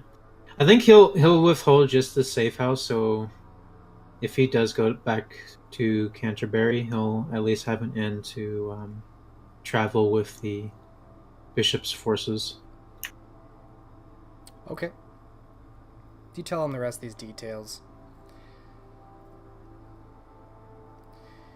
And so you've heard that this man's name is Louis de Poitiers, a bishop, apparently from France, obviously under false pretenses here. So I'm going over my notes at the same time.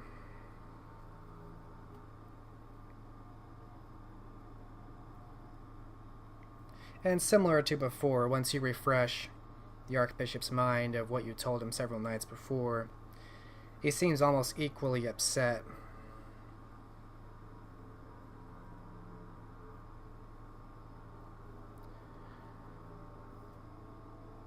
Most troubling.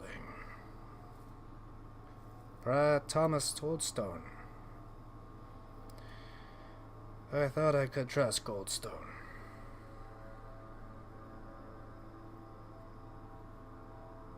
He is the prior of the Priory, Christ Church, and the Cathedral.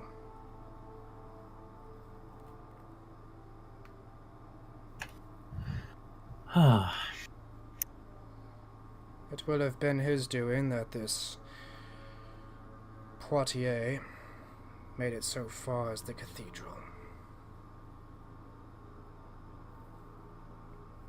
But for what purpose he would not inform me or try this duplicitous, I am not clear.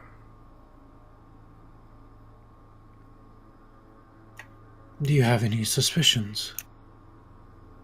Oh, well, no, of course. There's no good blood between us and the French.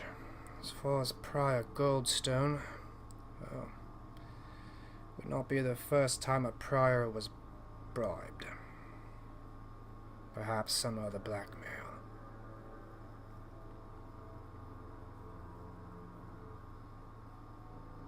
Tell me, Lord de Vere, what urged you to come forward with this to me personally?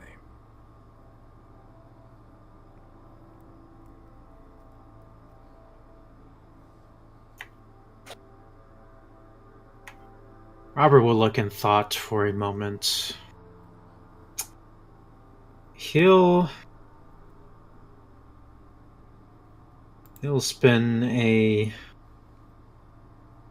start spinning a web of lies.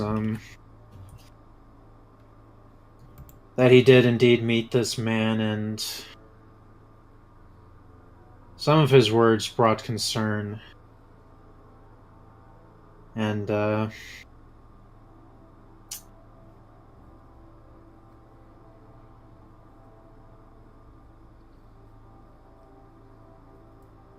he has himself distrustful feelings towards the French after the war.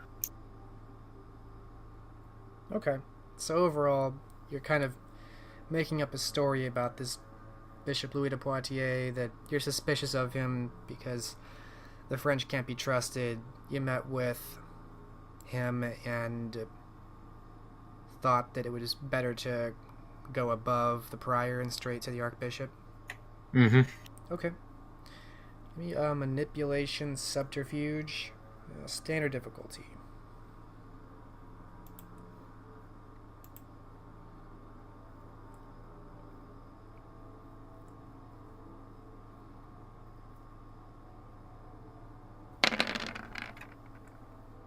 Three successes. And that's taking into account all the pluses and minuses of battling the beast, but imbuing yourself with vitae and being a naturally good speaker, having a silver tongue. Uh-huh. I see.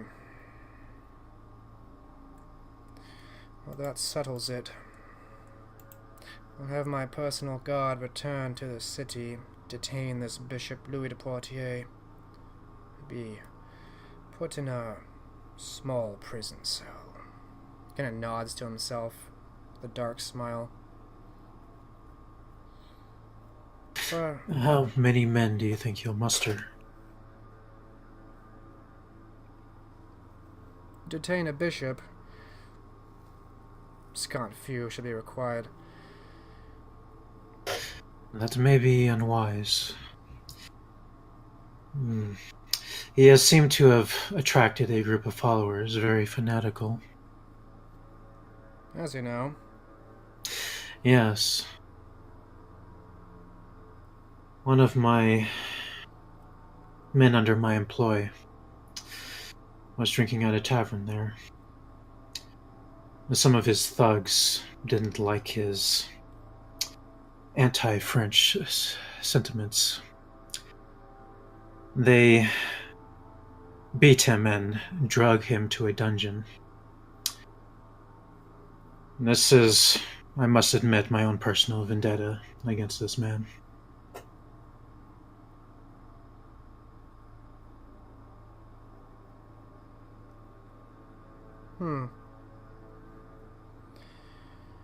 Well, you appear to be of noble birth, boy, so you may not be aware. Things are handled somewhat differently in the church. No such roughing will be happening to this bishop, and I do not expect any violence to come of it. That would be the preferable outcome, but it would be better to have more weight behind your showing. This is a fanatical group, after all. And takes a sip of his goblet of wine, nodding and looking up. You could attempt to escape. That's true. Fair point, my boy. I shall send half my personal guard. That should suffice. It sounds as though it will. Prior Goldstone will have to be relieved of his position. I cannot have a traitor serving here. I'll put him away in some backwoods priory in the far north. He can proselytize to pagans up there.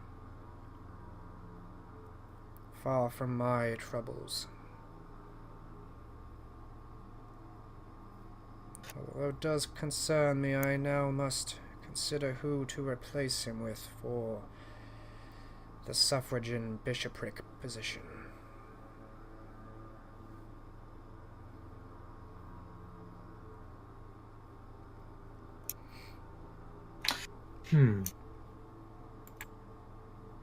No one comes to mind at the moment, but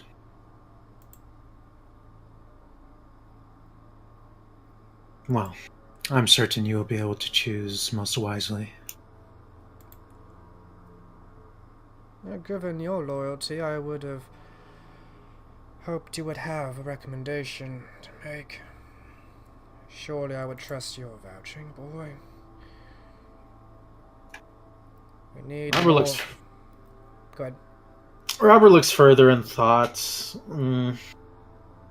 He doesn't know many priests, or at least people he think would have the correct credentials for this. But perhaps Alexander would. That is his name, right? Let me double check. Alexander Hitchcock? Yeah, perhaps Alexander Hitchcock would know. Possibly. Yeah, possibly. If he did want to get involved in such a thing.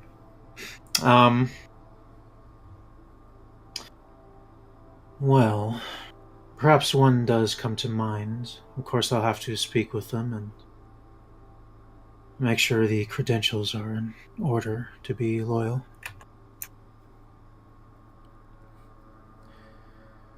Yes. I might have you accompany my personal guard to help identify this bishop, make sure no ill business happens, make sure we detain the right man.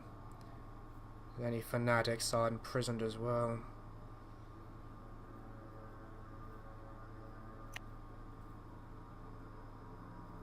Very good. I eagerly accept this task. We'll have to find out exactly how far this disease spreads. Prior Goldstone could be compromised. I wonder how many other priories and bishoprics are at the privy of the French. Kind of muses to himself. I shall, of course, provide you a stipend for your service, Lord Devere. A most generous offer. The Church is in need of more good, upstanding Christian men, such as yourself, willing to do the right thing.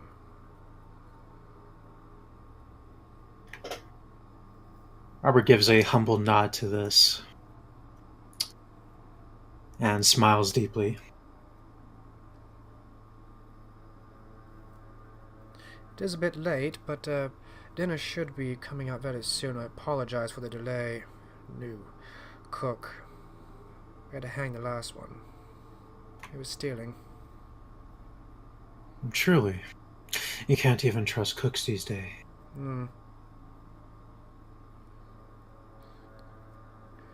It should prove to be a fine roast. I shall see about bringing entertainment for us. Oh. What kind of entertainment are you bringing? We have some traveling musicians who've made their way around Great Britain a few times. They're supposed to be quite entertaining. Let me fetch my man. Oh, wonderful. I would like to meet these individuals.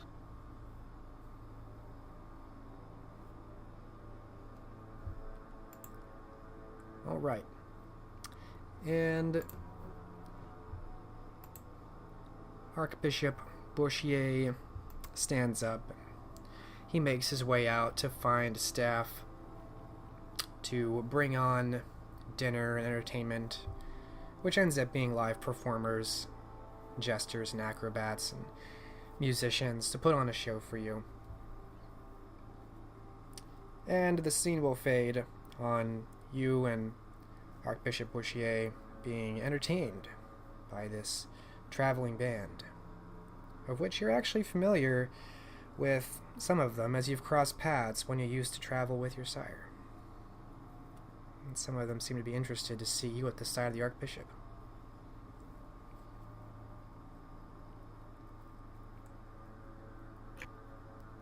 I'll actually catch up with them at the end of all the festivities and especially inquire if they've seen his sire recently. They tell you that they see him here and there, but less and less. He seems to avoid southern England, ironically, even though that's where most of the wealth in England is right now. He seems to be avoiding, especially London.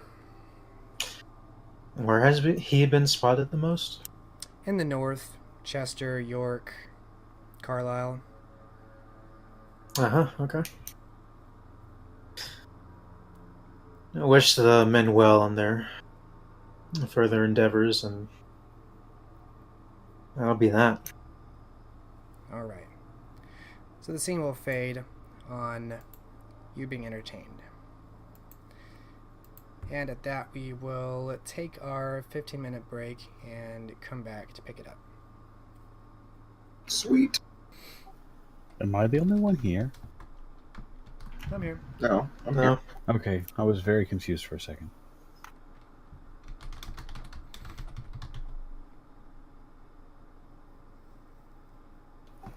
I think Bukar is probably watching Game of Thrones.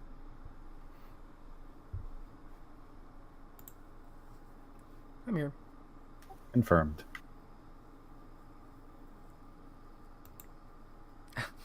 Cat. I love that.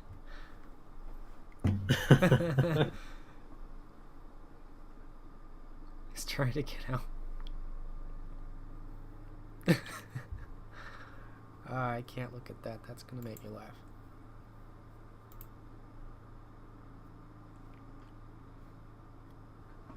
Alright, Sarah here?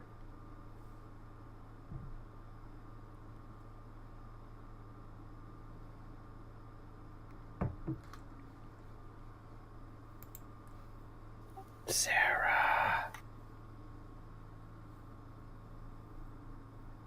Nope.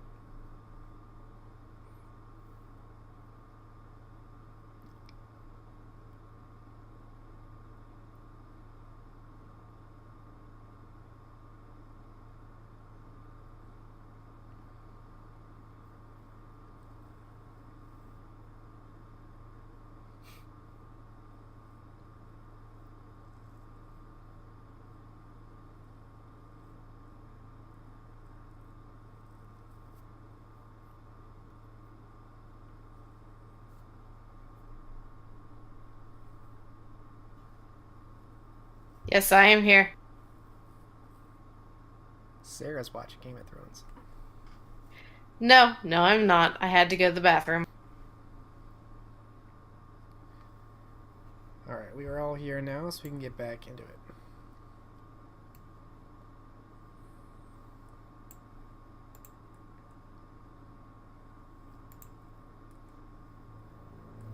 I can even commit blasphemy and say I have not watched Game of Thrones. You. Oh, you're missing out.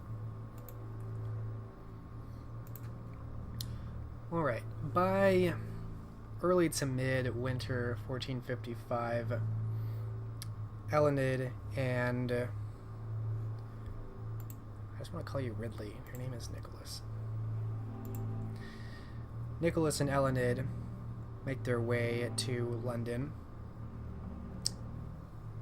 And by this time, Robert and Judith, you would have heard news, as would have reached London by now, of Cormacs' reported demise to the Easterner, Anafnemtet, who has been declared anathema.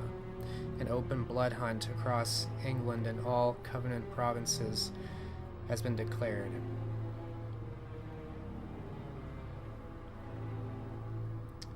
This comes as devastating news to much of Elysium in London, as he had begun to build a more popular rapport amongst the young. What is Judith's and Robert's reaction to this? Start with Judith. Judith would have retained something of a calm demeanor in public. Obviously displayed appropriate remorse in Elysium, and then gone back to her chambers at the Blushing Thatcher and annihilated her chamber in just abject rage.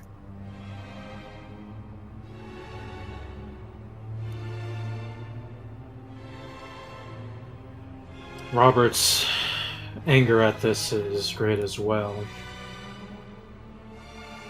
I did not expect Cormac to die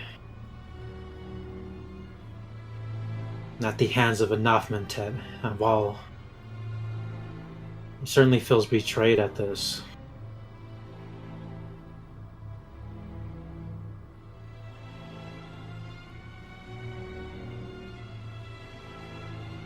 it almost makes him want to stop what he's doing and seek out enough Nimtet, but the gauntlet must go on. He may seek out Prince Ambrose and get his opinion on the situation. For Gauntlet Lord, it's not difficult to get an audience with the prince. Ambrose seems more upset at the loss of the efficacy of the gauntlet than remorseful of the loss of Cormac as a person. He's somewhat careful of his individual remarks, although your overall impression is that Ambrose may not have thought very positively of Cormac on a personal level, and seems more... It almost seems more like someone who's lost a very important tool, and they're angry about it. This doesn't come as too much as a surprise to Robert. Certainly he's starting to understand the thinking pattern behind this more these nights. But the efficiency of the gauntlet is in peril.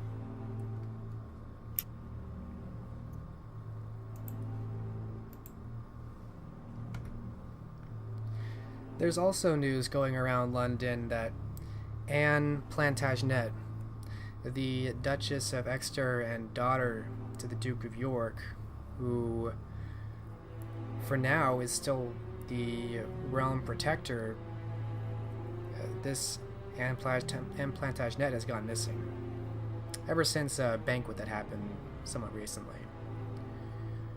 Foul play has been suspected as all of her belongings in her suite were still present and in such a state of mid-action and use that nothing looks put away or prepared. And this has caused more of a ripple through the kind world than the undead.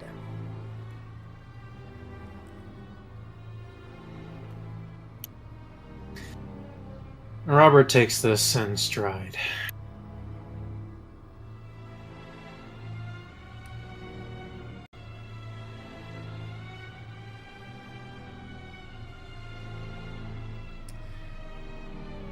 What are Elined and Nicholas's plans after arriving in London?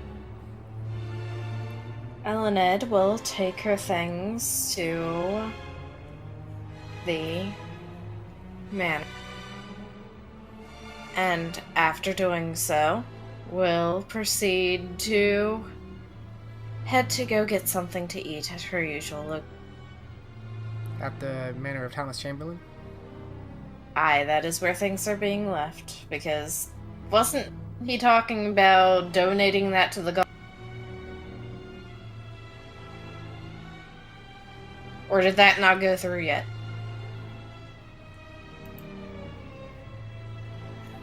I don't know that that's gone through yet.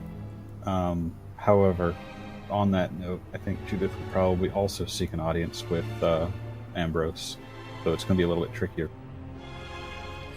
Yeah.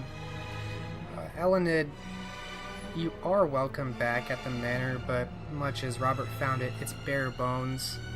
There's very little of creature comforts there.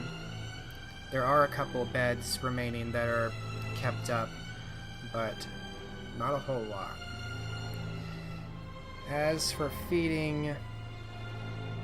More she was going to go to the Blushing Thatcher, because that's where she usually goes for feed. Oh, that's fine.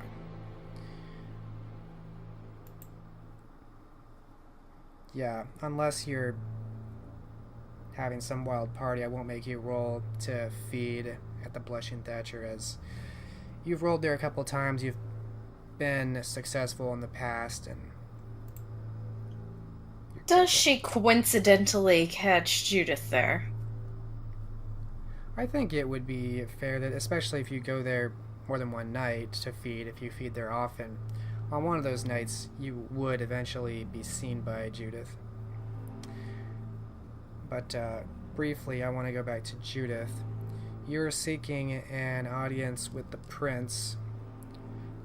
What is the purported reason? That's a challenge.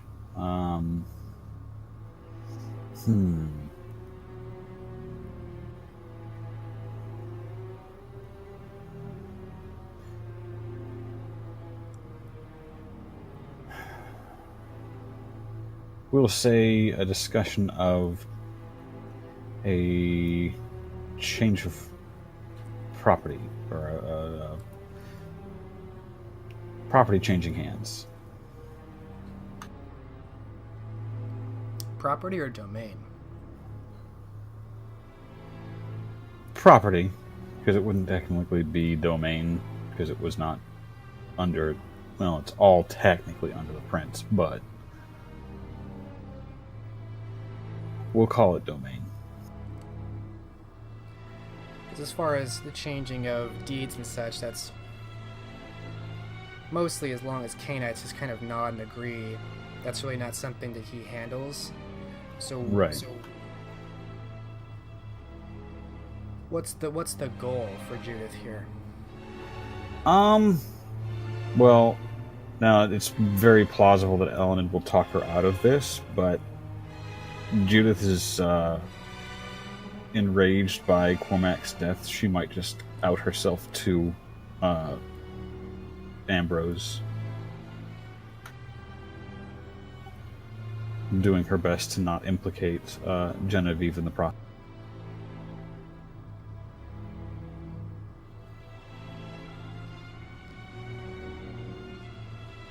Okay. So it really is just a purported reason, the discussion of domain. The real reason is to possibly reveal that you are Thomas Chamberlain. And I want blood. Alright, let's have that discussion between you and Elined first. Yeah. Okay. So, yes, Elined. On one of these nights, while you are feeding, you catch the eye of Judith.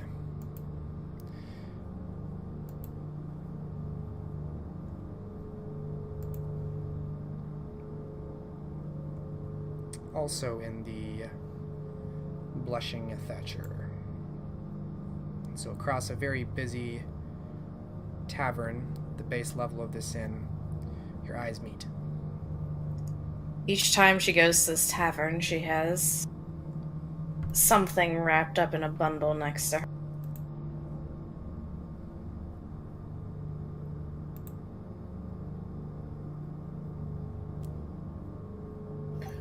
It wouldn't take more than a couple of one or two appearances before Judith approached.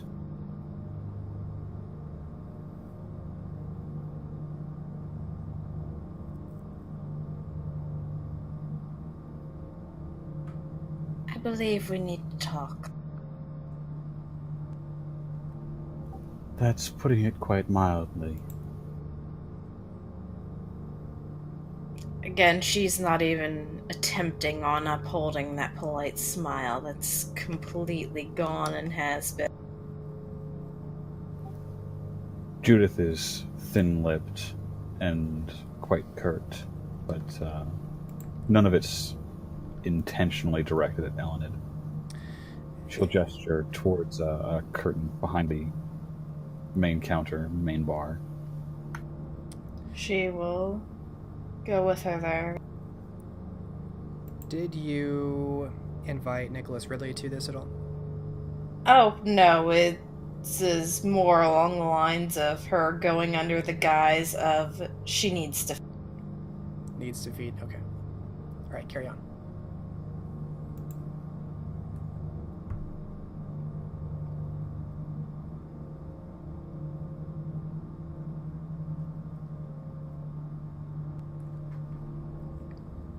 Okay, after going back there. Judith would lead her down to a wine cellar, and then through the wine cellar to a partitioned area. It wouldn't be readily noticeable to the average patron.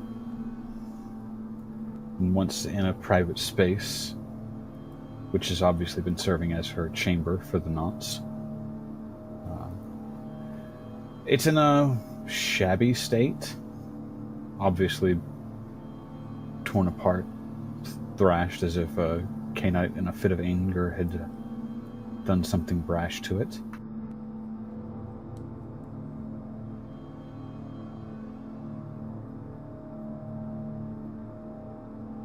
First matter is first, and she will place the bundle down and unfurl it, revealing Cormac's sword and ring.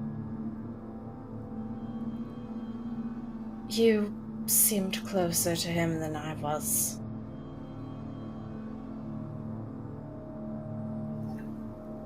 Long muscles in her jaw roll, and she grits her teeth.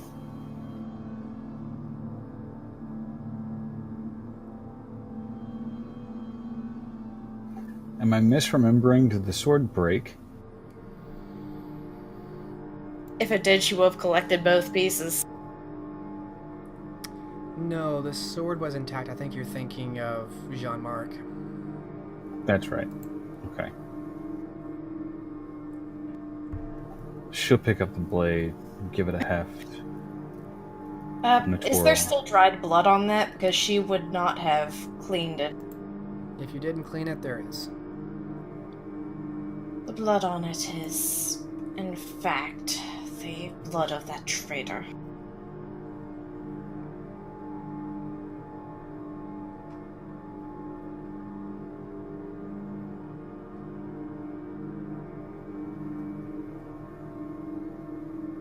I don't know what good that will do us. But it seems fitting justice that he die by the same sword. I had much the same thought. I attempted to pursue them outside, and I admittedly lost myself in rage. They... They... How many were there? 4 in total.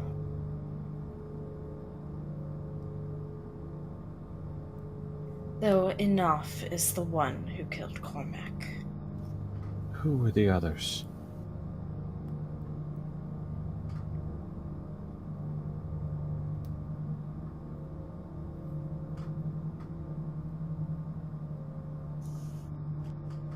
We went to seek out a Cappadocian, you can likely assume.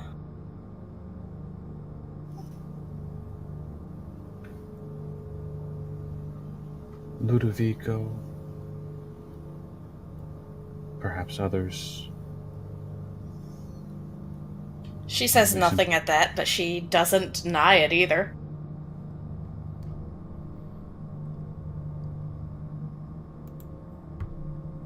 Him and I have an agreement. An agreement that, upon completion, I have no reason to protect him anymore. But he intends to give me information on where this traitor is hiding should they find any.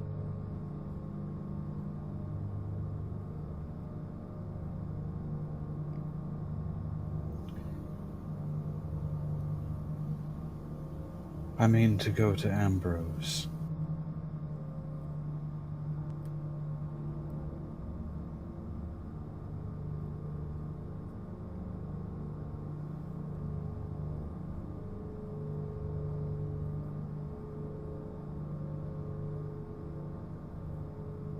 For what purpose? Blood demands blood.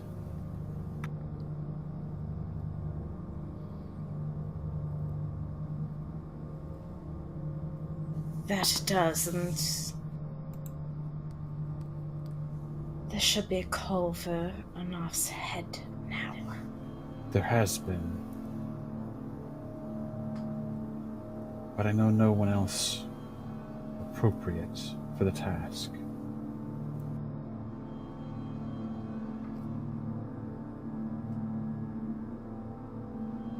If you mean to out yourself,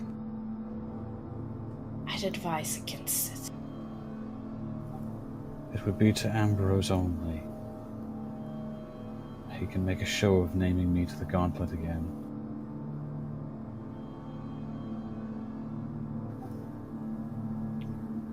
That would potentially silence Octavia.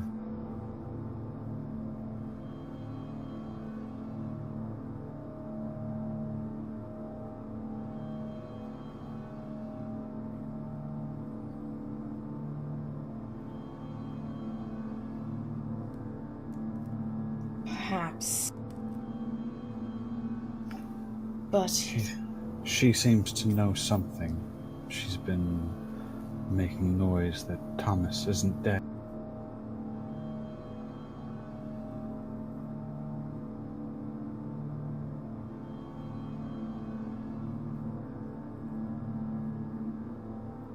that's unfortunate.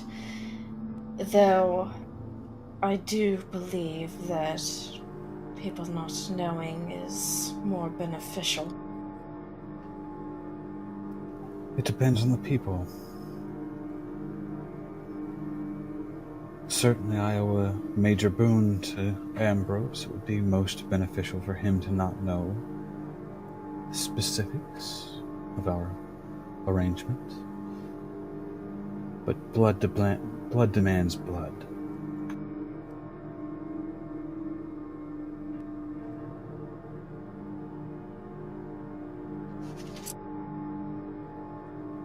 Speaking of matters of the Gauntlet, there's another who traveled with me here. He wishes to make a request and offer to the Gauntlet.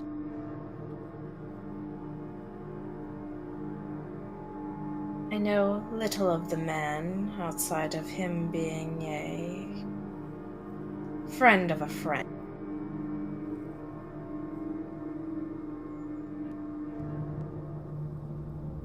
And other important business we may have, and she'll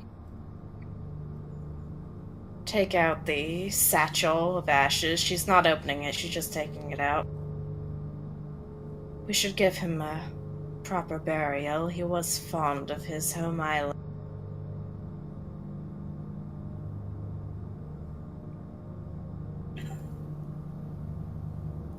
I can have arrangements made. The prince there will treat him with due reverence, I'm sure. As far as I'm concerned, my other matters can wait. He deserves being able to return to that place. Do you see it now, Elined?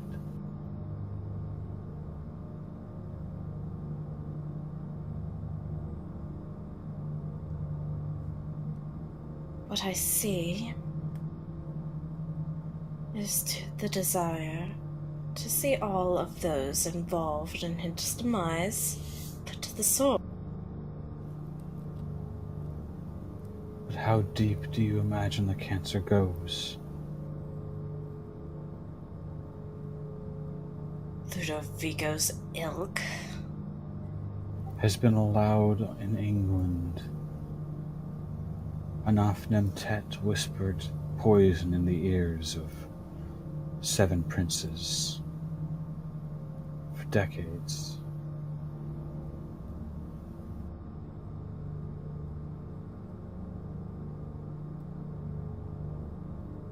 that he did. That they do. Do you see the cancer now? Do you think Anafnemtet is the only foul influence? Of course not.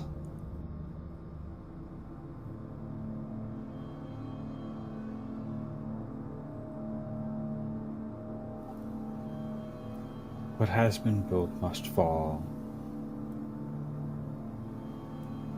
And this ally, this person who wants to make a proposition to the Gauntlet, it might interest you that he is willing to hide certain details from the princes. As such, his loyalty could be beneficial for your group.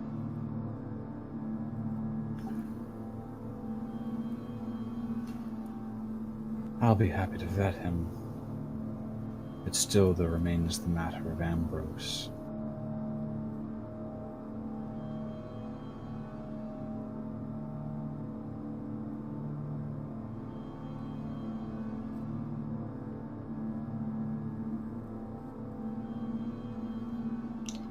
I would advise against revealing your nature to him.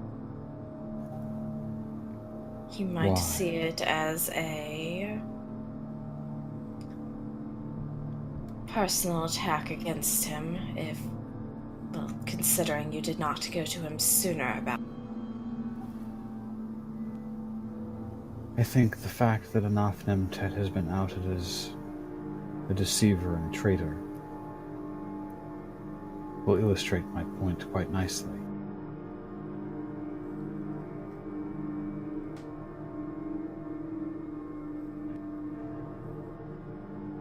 Your actions are your own to make. However, I trust you also understand it means your former problems will catch back up with you. I am aware. But, as I have asserted, blood demands blood.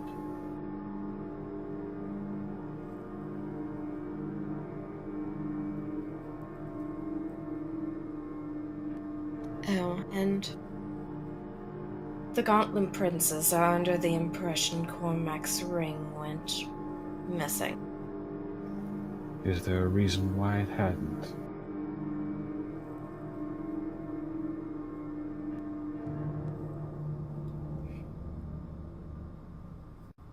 I intended it for it to be buried with the ashes. Or scattered with them, whichever.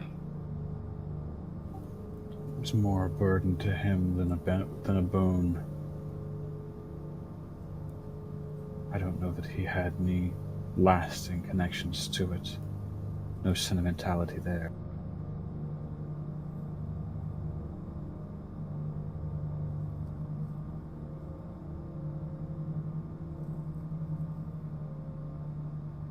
Yes, but he wore it an awful lot, and as we've seen in the past, that can draw certain things out.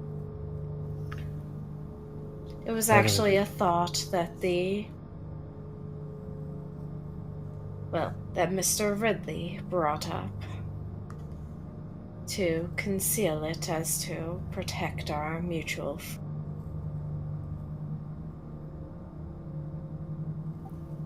Better then that you melt it down. I have no such forge to do so. Any smithy on the block can tend to it for you. Melt it down, have it reforged into something new. A single coin, a bright medallion. You would have less eyes on you for that matter.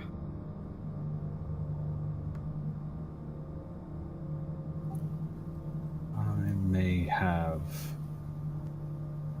a goldsmith in my herd who would see to the forging.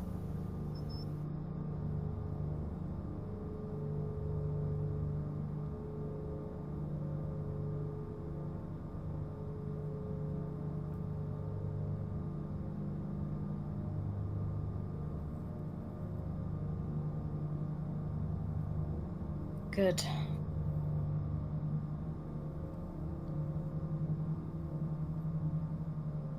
I wish I could have gathered more of his things, but the carriage was ransacked by the time I returned there.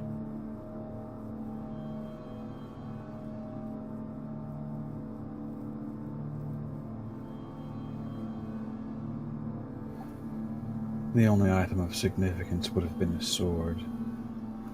All the rest was transient.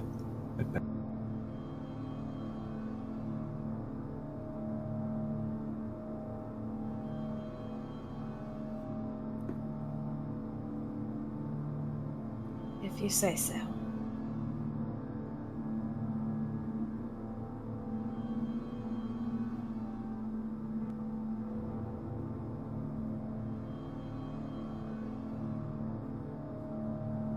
When were you planning on doing this reveal? I hadn't yet received word as to when my audience would be granted.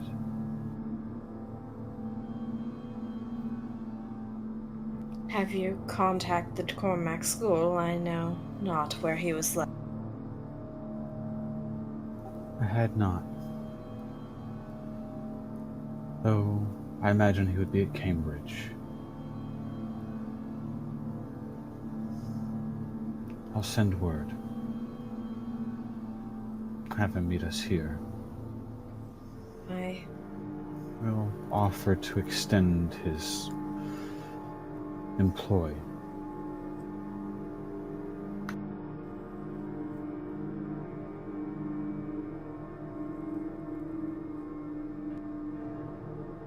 Should we contact Cormac's sire about the burial?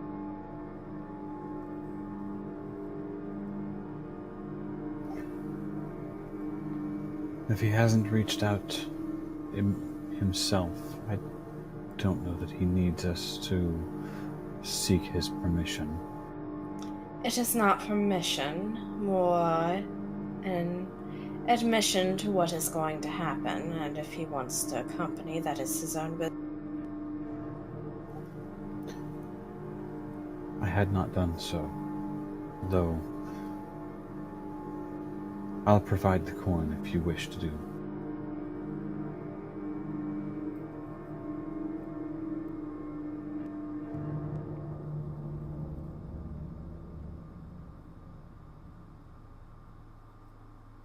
As you can see, I've been in something of a state. She'll gesture around the chamber.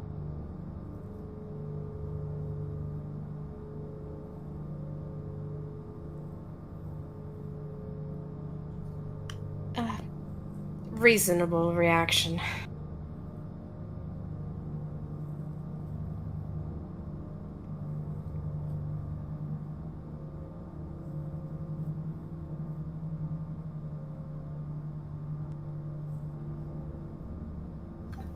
Though it might benefit me to have a Gauntlet Lord attend this audience with Ambrose, you would have cause to request a private audience. I can accompany, but my last meeting with him did not go very well.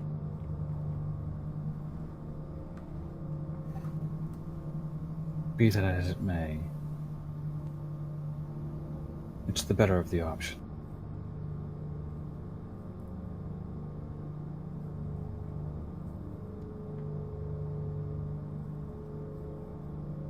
I would not choose to make such an admission at open court.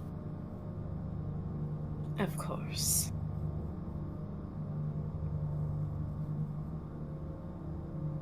Though, there is a more entertaining thought that crossed my mind. What chaos would it cause in Elysium for the story of what happened? Not just that an Oftentet is a traitor, but the battle. What chaos would that cause being released?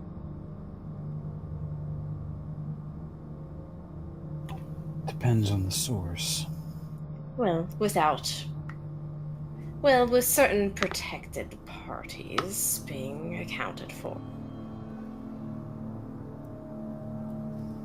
I don't know that it would necessarily change anything. Cormac was not unliked at Elysium. I'm sure tempers have been raised appropriately.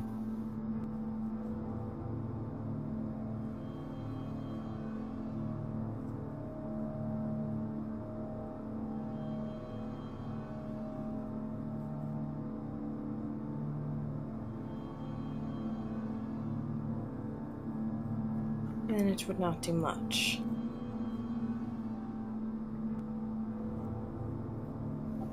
Unless you were to place the sword in the hands of a particularly sensitive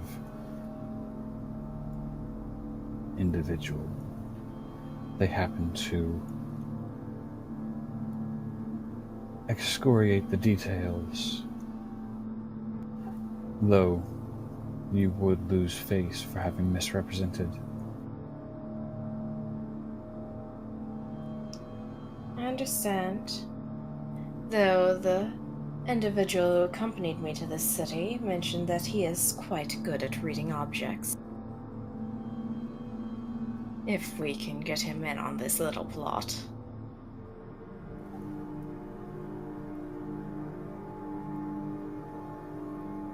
Again, this would reflect ill upon you. You've lied to at least one prince.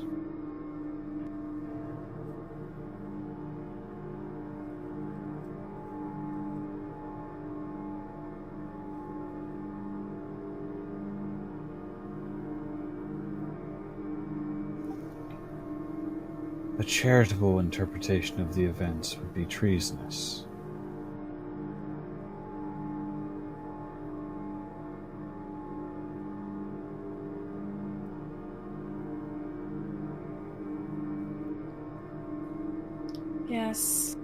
Yes, I suppose.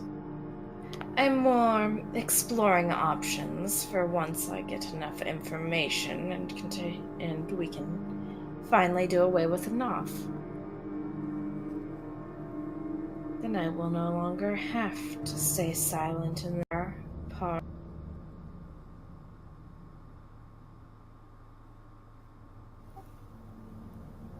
The Easterner will be dealt with in time.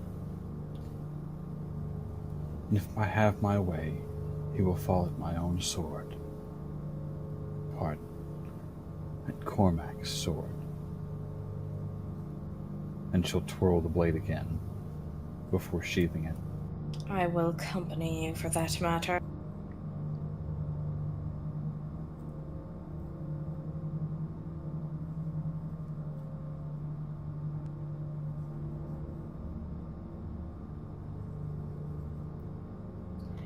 Though it is interesting how quickly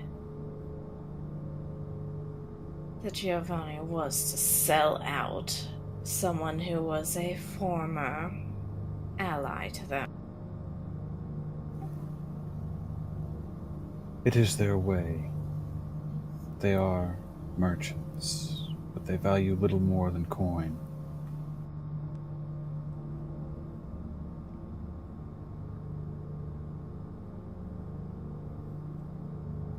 It's a sad fact of the breed.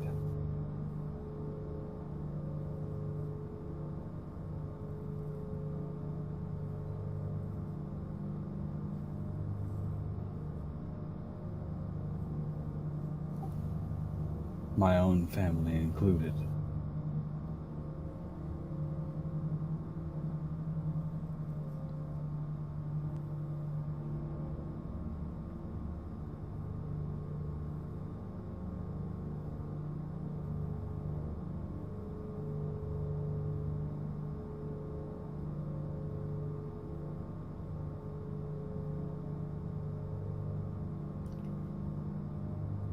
Where, perhaps, is Robert? Is he still remaining in this city? Last I heard, he had designs on meeting with an archbishop. We were going to travel together to Canterbury before all this. She'll look pointedly at the bag of ashes. Yes. Though if I were to reveal myself to Ambrose, that particular trip will be unnecessary.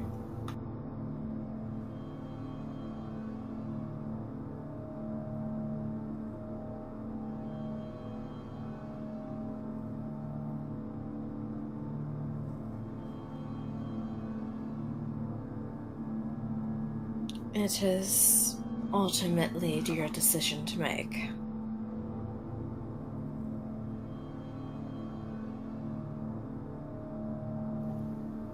Parley with one prince, or admit a lie to another. It's not exactly a serious consideration.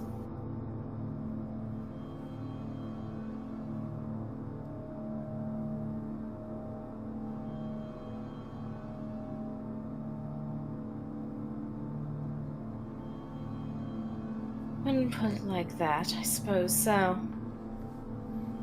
And Octavia is not one I would recommend seeking. No, that was not an ideal solution at all. But when the alternative is running and hiding, one takes what one can get.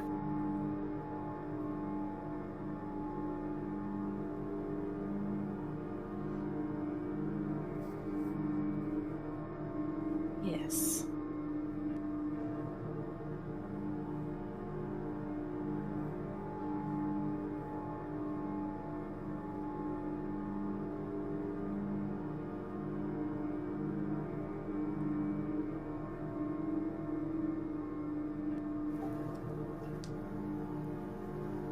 However, I've interrupted your hunting. Please. Oh, no, I more specifically came here to meet with you. It was less for hunting. That was more of a cover story. So you don't entirely trust your new companion? I do not know him. I have known him for a very short time. It is very difficult to judge the character of someone with only a few weeks of knowing them.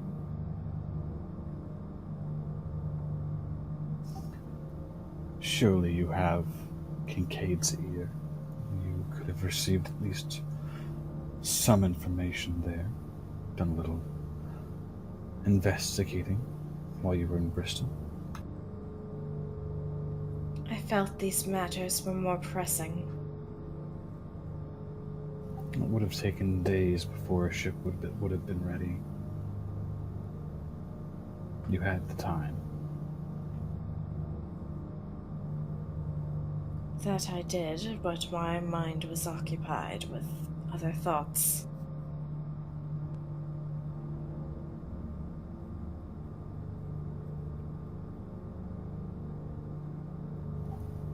If we wish to outlive these princes, we must be far more canny than they. Not a moment wasted.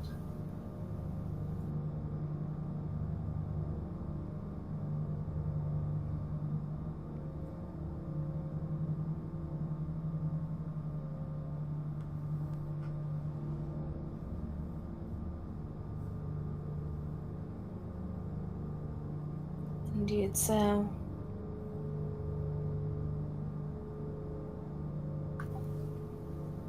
It will be unfortunate to reveal my ruse, but at one point I had intended to do so regardless. So it's a small sacrifice. Malcolm will be upset.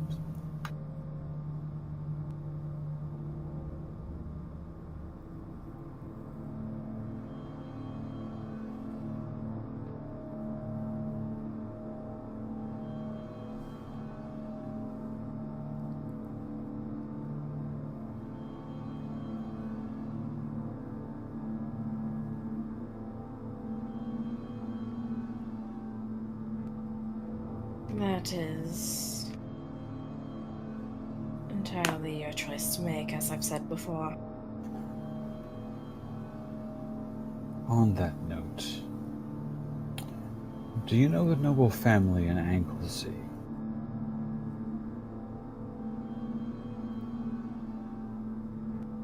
And Ismol? If you like. No, the area, that is... I'll take your word for it. Question, Vukar. Which noble family did she serve during her times as a maid?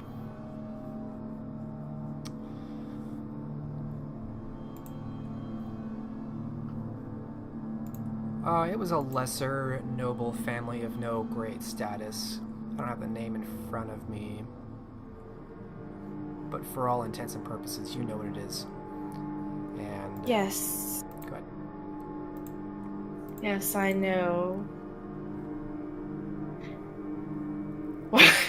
I know who they are. Did you know that they are the descendants of Owen Glyndwr?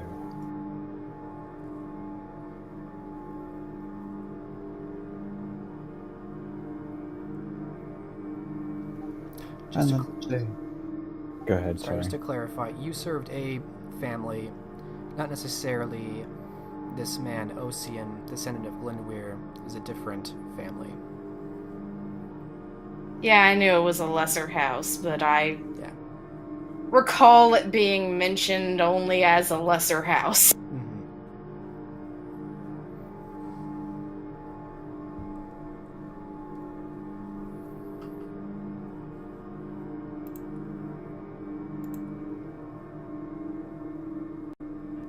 I know of them, yes.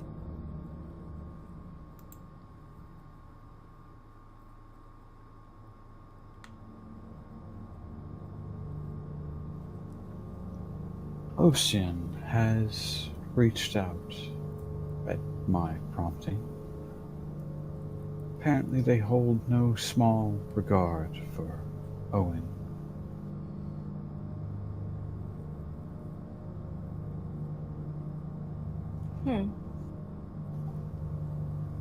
As such, I have been invited whenever I happen to be in Anglesey to attend a banquet suitable for a patron of their house.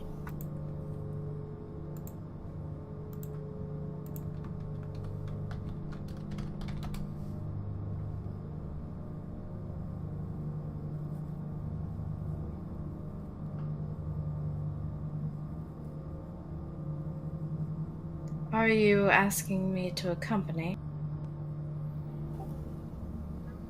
When dealing with the Welsh, it's appropriate to have a Welshman with you, I imagine. And if there are any Canaanites in there that are old enough to remember. If there are any Canaanites lingering in Wales, they are either there at the behest of the Covenant to keep the locals in check, or they harbor the same notions of rebellion that Glyndwr did. Aye.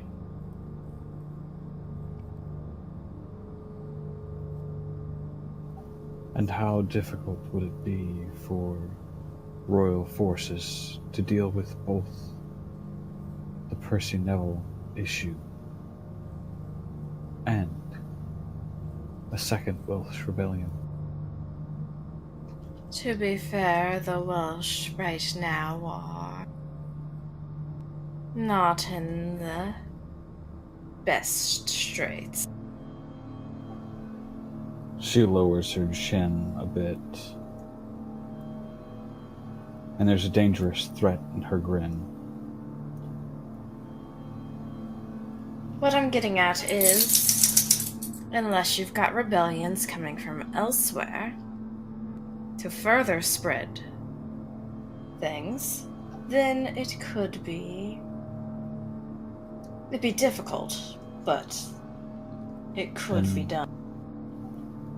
And what if I did?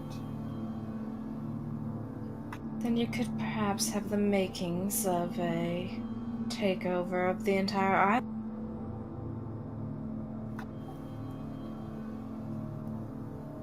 Which is precisely why I wished to have an illustrious Welshman with me.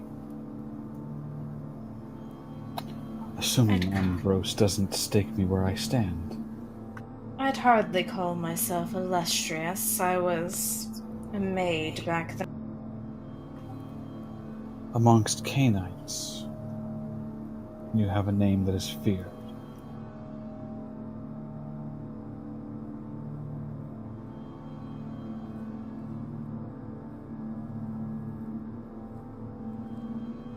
That I have seen more and more these nights.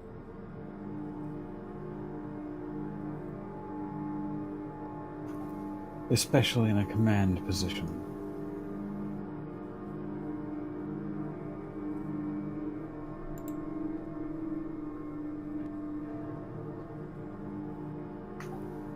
Barbaros would fall first. For I he lies have- the closest. If I was to do this, I have 3 goals that need to be met.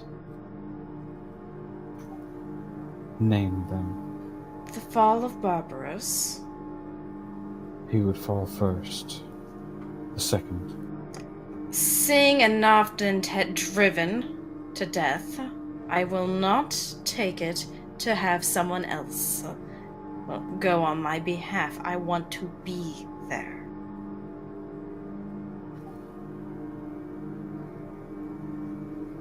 The fall of Anafnemtet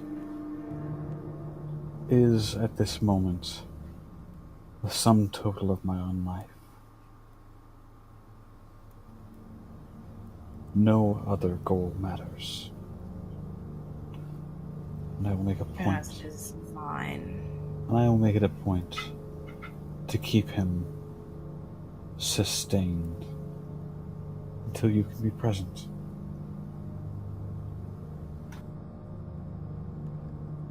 And third,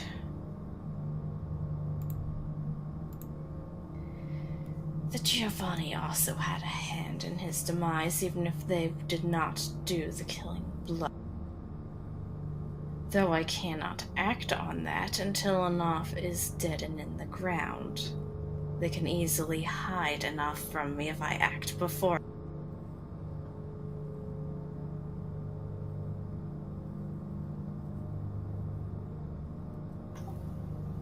Judith will brush aside a stray hair. Felling an entire house. That would be a feat. No, I'm not talking about an entire house. I am But you talking about those who did this and getting those, what remains of that scum off this island. I have far more terrible fates to enact in mind. For a merchant, there is no fate worse than bankruptcy. I will see him stripped of title, wealth, property, shamed to his betters. I will see his git flayed and set out for the sun. But they will wait. And they will see hope in the future. And another terrible threat crosses over her face in the form of a nefarious grin. And we will snatch it away.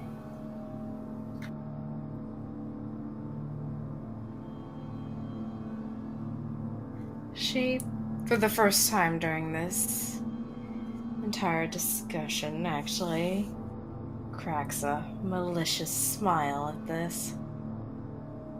Then it seems we are at an agreement. It shall be an accord. And she wraps her fingers twice on a nearby desk.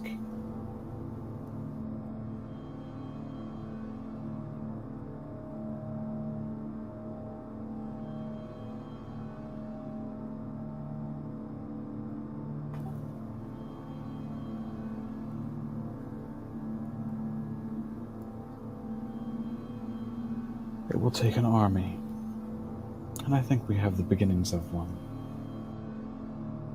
That we do. And I am still the commander of the Gauntlet, but the Covenant's army in times of war. I expect hostilities between York and Chester to reignite in the coming nights.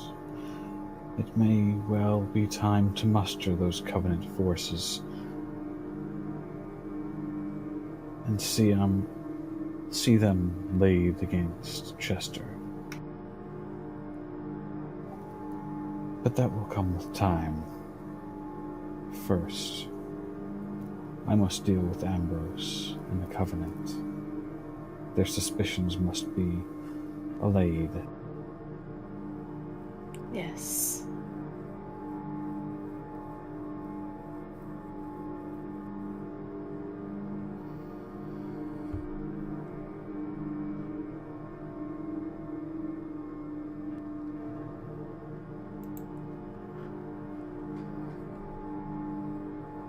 Alright, so you depart Elined?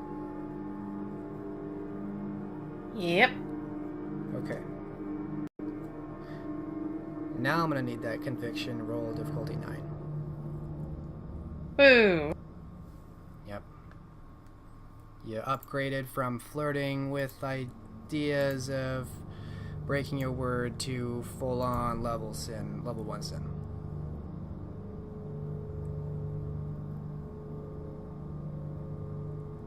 Is that it, your latest roll? That is it. Yes, Okay. the one. 1 success. So you're finding it is very flexible to bend these principles to your need. Right now, you don't feel the beast gain any traction, but you know it's close. Meanwhile, Nicholas Ridley, you know that Elined's been out feeding a few times. How does Nicholas spend his time, and are you also staying at the manor? The seemingly almost vacant manor? It seems like a prudent choice. Unless anyone has any objection. But for now, he's going to take a look around the city. It's been a while since he's been to London. Might pop by Elysium, if it's in the same place.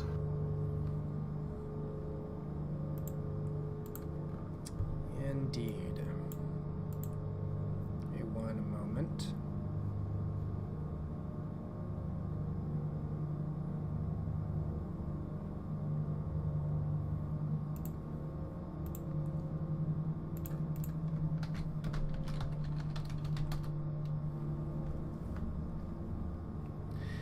You find that even in small gaps of time, London is exploding in density and population like no other city in England.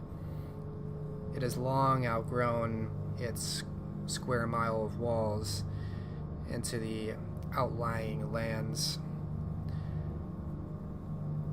Elysium is indeed still in the same area, although now you go down a very fine row of tailors and have to go in through the Seville Row tailor to access it, as well as Bella's brothel,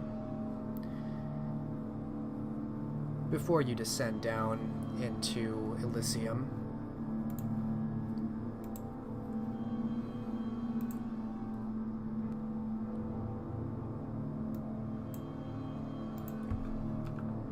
I'll transition as we open up Elysium.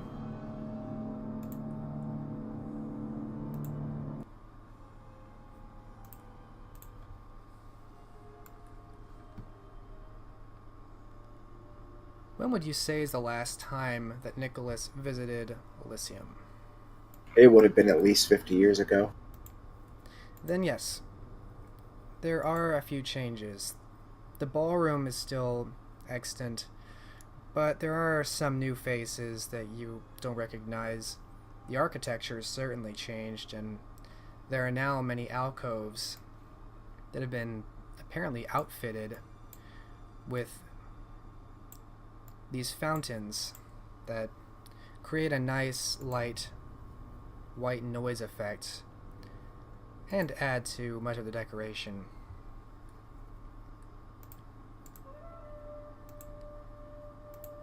Just updating some of the faces here.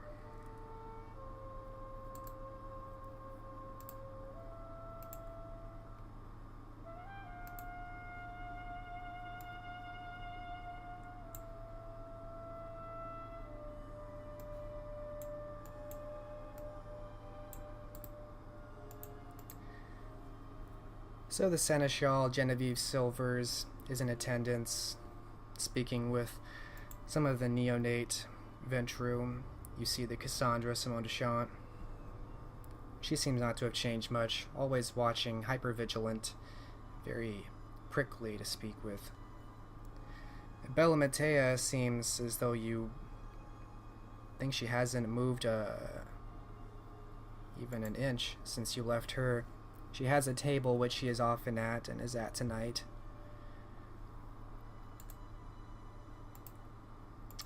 The Harpy Helen is nearby, also in this group, shared by Bella Matea. The Bruja Elder, Alexander Hitchcock, you see him off, speaking with some of the young, you think perhaps in some kind of debate. You recall that might be his preferred topic.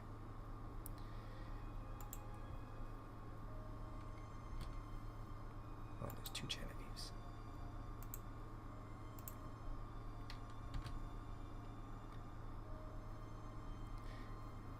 You see a dark, short-haired man who seems to be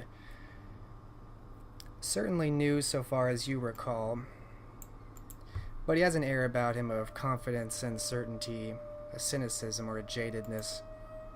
You don't expect him to be a neonate. And a jester. You don't recall seeing a jester here the last time you were in here. Of course, perhaps he's been in and out. And another new face, an older, kind of Eastern European looking man in one of these alcoves. He seems to be watching Elysium quietly, accompanied by no one. And that is the scene you see as you pass through the cloth screen into the ballroom and the many tables and fixtures there.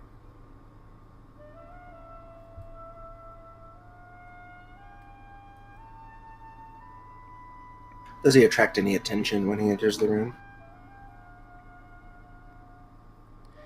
You definitely get a good number of roundabout looks, as simply new faces always draw some interest. Bella Matea certainly looks. Genevieve Silver seems to give you some attention briefly, and then goes back to her conversation. Simone Deschamps is watching you like a hawk.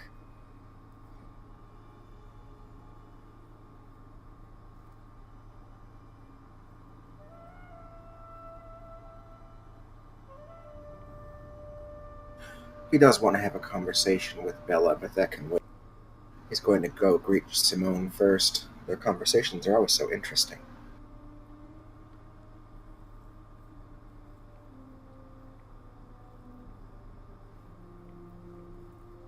As per usual, her default demeanor is one of obvious uncertainty, anxiety, and paranoia.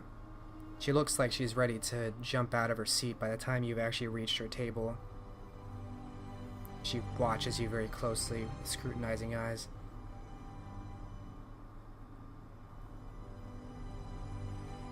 Simone, is it? We haven't seen each other in quite some time, have we? What do you want?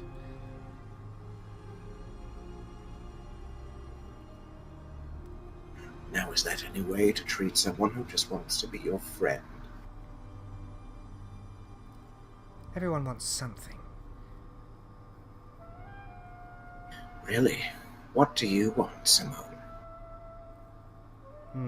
Why? Why do you want to know so much about me? Asking many questions. Asking questions is what I do. Make a charisma empathy roll, difficulty 7.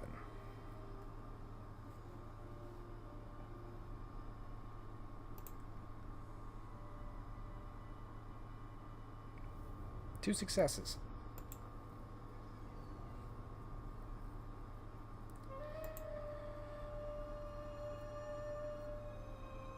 What do I want? Well, mostly I want things to stop changing. She kind of looks past you, all the people around.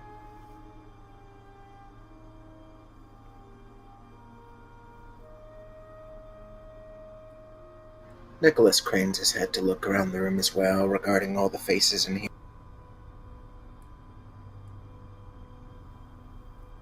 It is the nature of a city to change and grow. As it grows stagnant.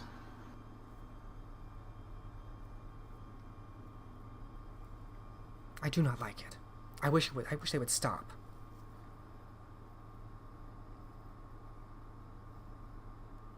You can never tell about people. There's too much. Isn't that what makes them so interesting?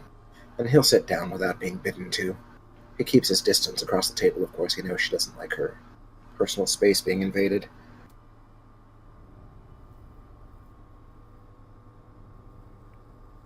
How it must be for you, my dear.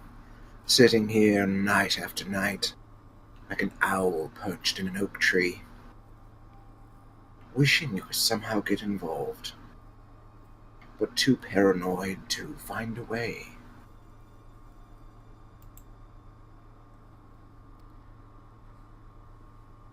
If you're looking for someone to get involved with, there's that tot over there. She's here just as much as I am, and she gets involved in plenty. Her eyes kind of drift over to Bella Matea, then darting back to you. If that's what you're here for, I'm afraid you've talked to the wrong woman tonight.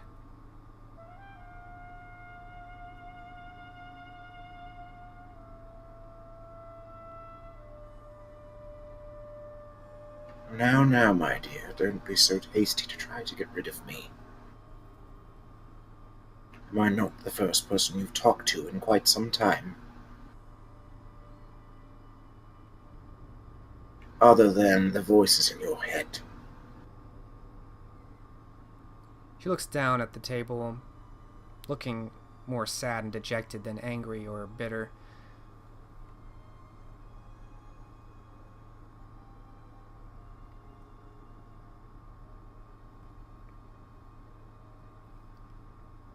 You must want something more than this.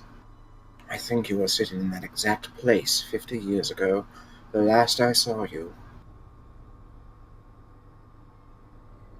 I would pity you, but I haven't the strength.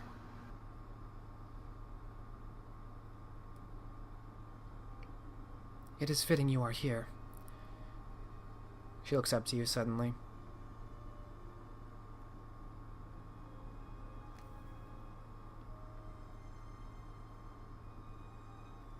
Really, more of those changes you're talking about.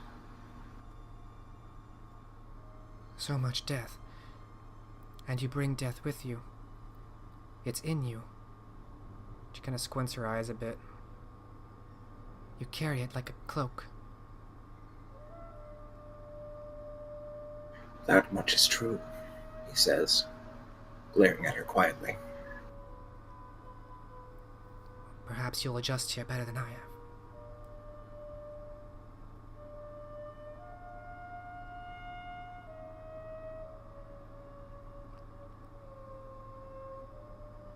And then there are those who mock the death. Claim it without true death. So many wish to die. It has become a joke, a farce. Huh. And she forces a smile before going back to being very morose. And are you one of those, my dear? Who wishes to die, I mean? No.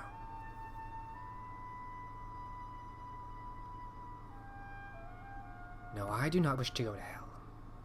I will not be a suicide. She kind of looks off to the side, as though checking to see who's watching her.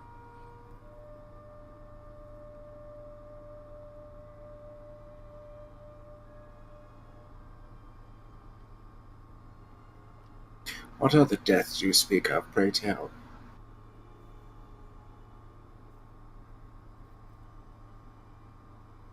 Real and imagined. Some here, some abroad.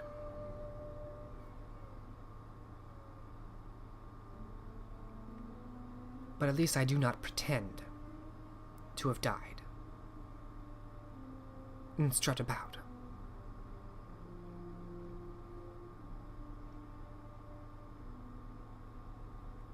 I certainly don't think you're making that accusation of me.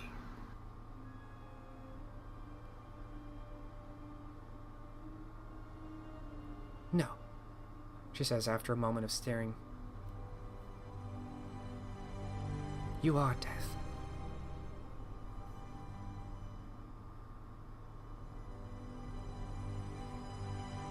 I truly wish I were. It would make things so much more easy.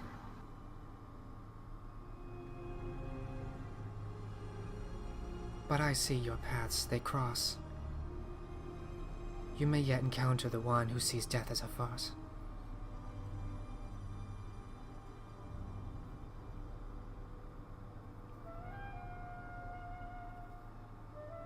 I imagine there are many of us who see death as a farce after a while. There are many cynics. But that is not of what I speak.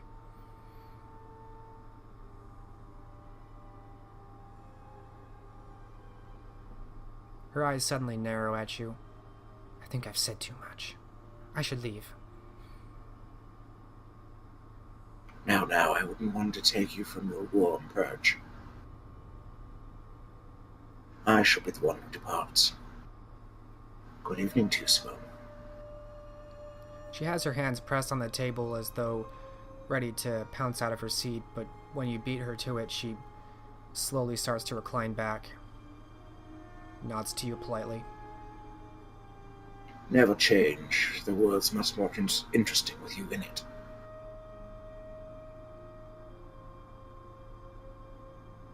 She simply stares at you and crosses her arms.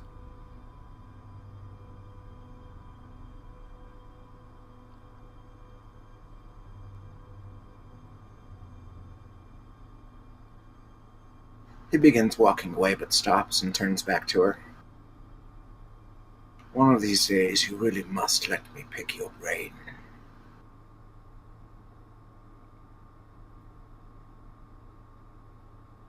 She looks at you with very anxious, concerned eyes, like a child's eyes.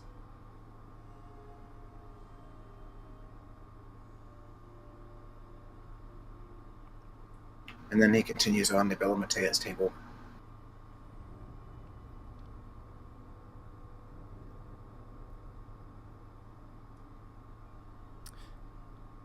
Alright. Make an appearance etiquette roll. Standard difficulty.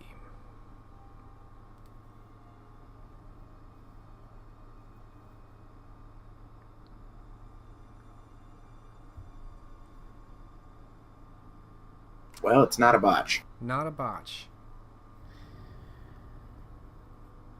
You make your way up towards Bella Matea's table at perhaps an inopportune time, as you see that Bella is laughing at something that Helen had just said. There's a few other young women, possibly neonates or fledglings, who have kind of gathered around in this sofa that's kind of in a semicircle with a little table in the center. And as you enter, Bella looks up and almost seems startled by you. Oh, wow. May I help you?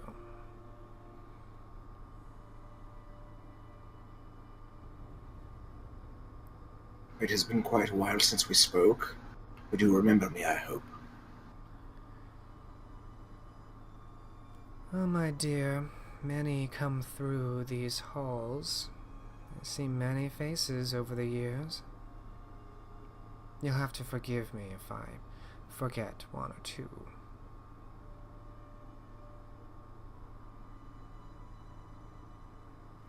No, in fact, you've done me quite a service.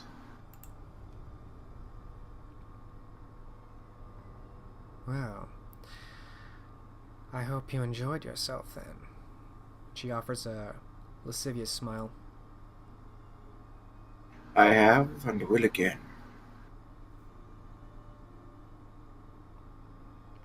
And I only hope you don't remember it this time.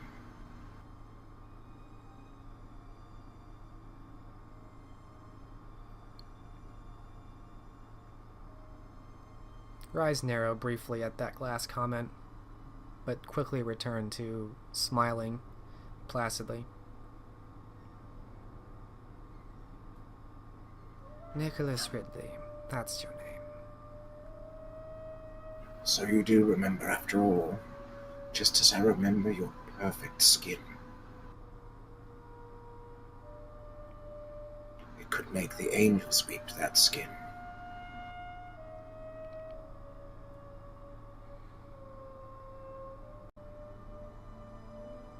You can tell from your brief interaction that the other young women gathered here have kind of eased back a little bit, leaned back from your presence. Their shoulders a little bit higher, their arms crossed in front of them, legs crossed. Some of them pointed, angled a little bit away from you. These details are definitely not lost on him. He eats them like a maggot eats decayed flesh.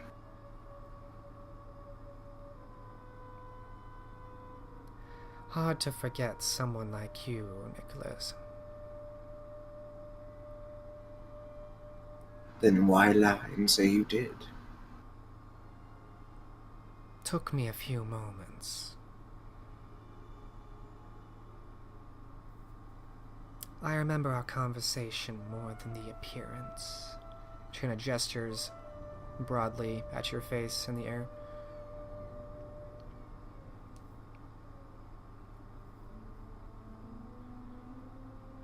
What brings you here? Seems you would be better in a barber's shop, working on a tonic of some kind.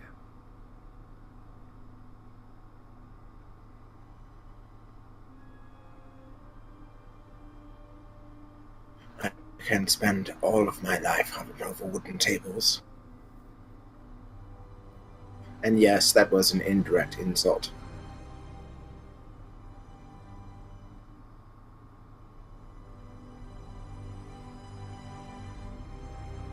Perhaps he didn't even mean to do it, but he did.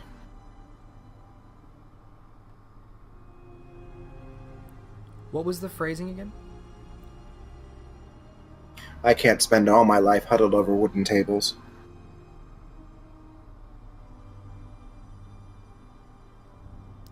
Well, it always lightens things up. Makes it more lively when we see new faces here. So for that, thank you.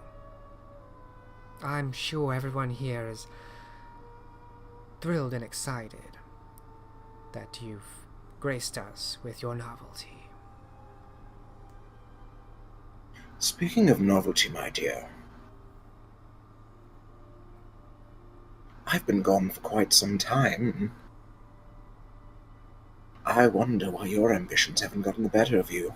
I would have thought you'd be prince by now. She smiles and recrosses her legs, looking more relaxed as she kind of arcs back, putting one hand behind her head.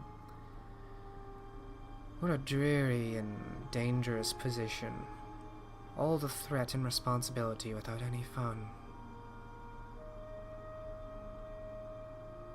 I think there is enough ennui in our existence without adding to the bureaucracy and... Oh, I'm falling asleep just describing it.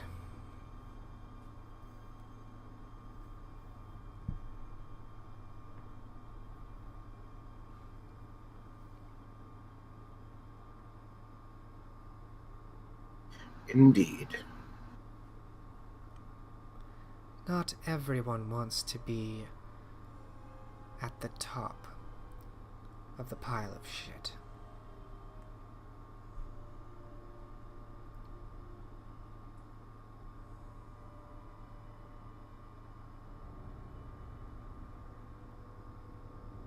Just as not everyone wants to be at the bottom.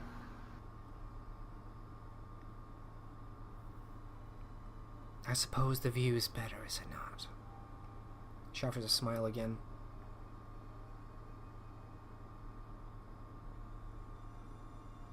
Ah, but I've spoiled my greeting, haven't I? I feel as though I've put you on the defensive. It really is nice to see you. We don't have any K-Knights of your caliber in Bristol. I'm afraid there's just the incestuous worms that burrow there.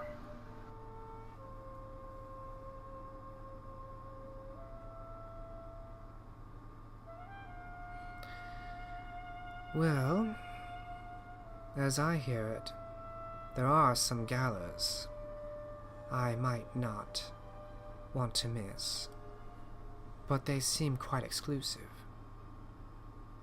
Perhaps King Cade has in himself a socialite of equal caliber. Even I can't hope to have such exclusivity in my parties.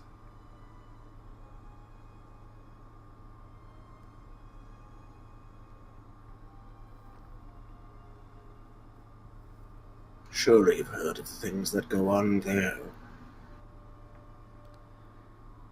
Well, I've heard the rumors, as anyone has.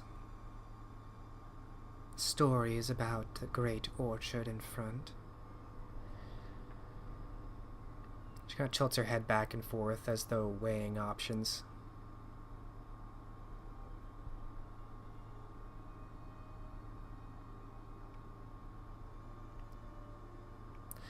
Still,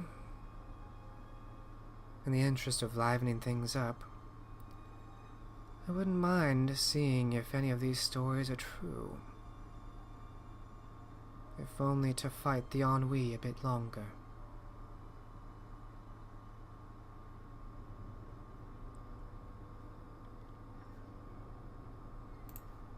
Certainly one of your exquisite taste and resources should not have trouble getting invited.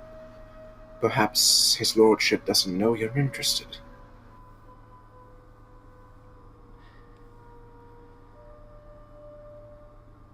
I'm quite certain he knows I'm interested. King Cade is extremely particular of these galas. In the last century, I think only 2 have ever participated. So far as I understand, they've never left. Must be some party.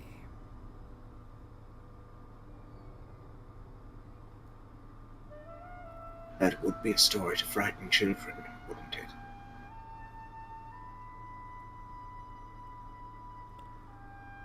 Or entice bored women such as myself.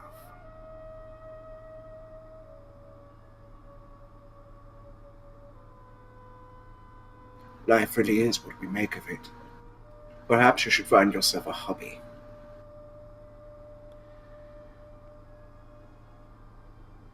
I do appreciate your concern for how I pass time, but I have hobbies of my own. Much as I may seem a statue in this place, I accomplish a fair bit more than I think most would expect.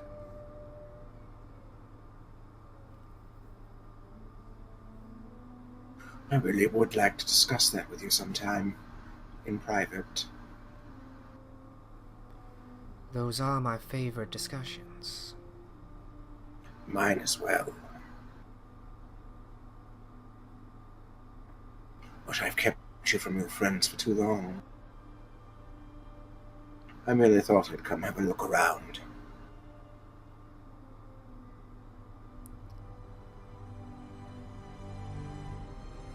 Do come by my salon some night. Perhaps we can continue this in private. I absolutely look forward to that.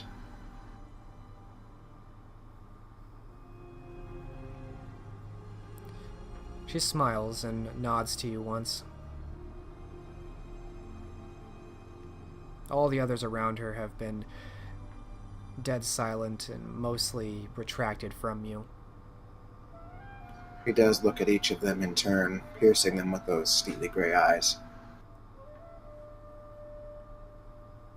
Before looking back to Bella once more and nodding to her.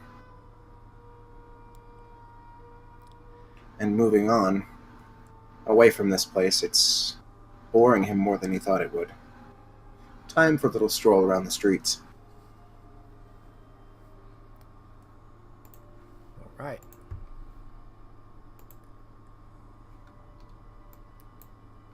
Soon enough, you return street side.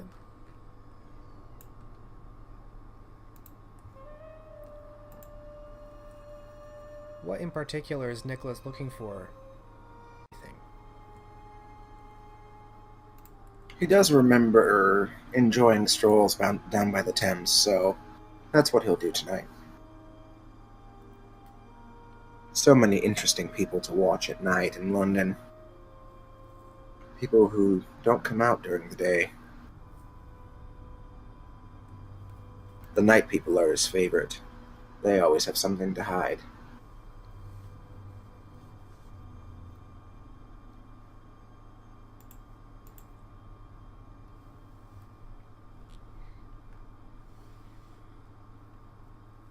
Just looking through my notes here.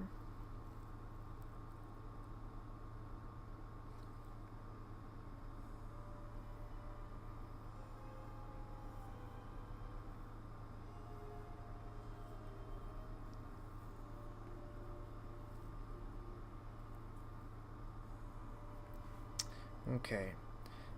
Make a perception awareness roll. Standard difficulty.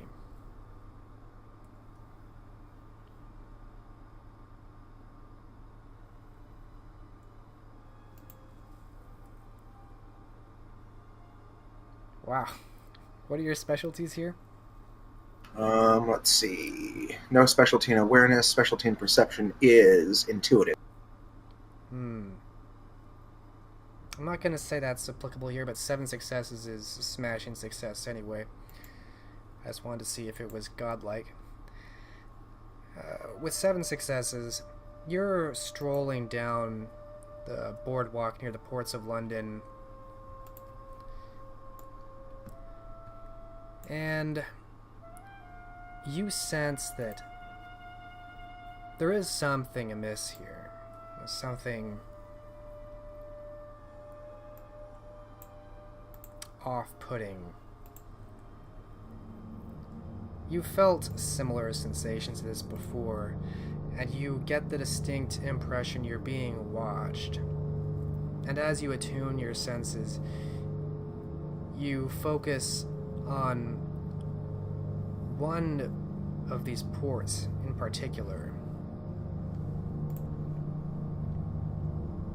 Kind of stretch of the wooden planks out to where there might be some ships ported, but at this time it's empty. You don't see anything there, but it's almost as if you're just now realizing there's nothing there.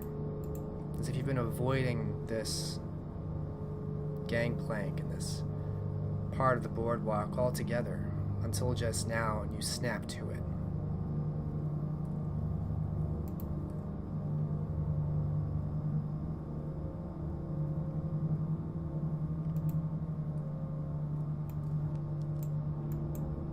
Deep down within his cold black heart, he feels a thrill. Being watched is, well, it's an honor, really. It means he's interesting enough to observe. He'll stroll leisurely toward the dock, looking out over the water and at the ships at port here. Not really looking for anything in particular, but hoping that whoever's watching him knows that he knows he's being watched.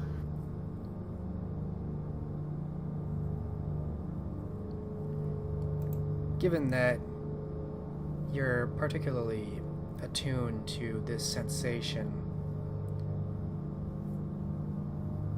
you think you actually sense some of this moving, as though your awareness of one of the crates, you know for a fact, was there, changes position, or perhaps wasn't quite where it was. Indirectly, you sense movement, as though something getting out of the way.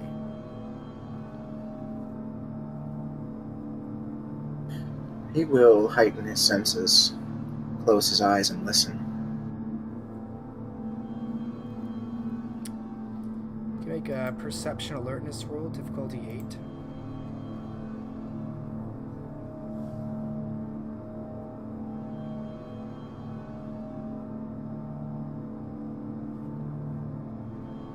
One success. It's very difficult, especially with the sound of the water from the Thames. But you can very faintly tell there's movement based on the floorboards creaking just slightly more, just to your side, as though someone were standing side by side with you looking out. Whatever this presence is, it's not moving, except to get out of your way. So they're not leaving. Lovely evening for a stroll, isn't it?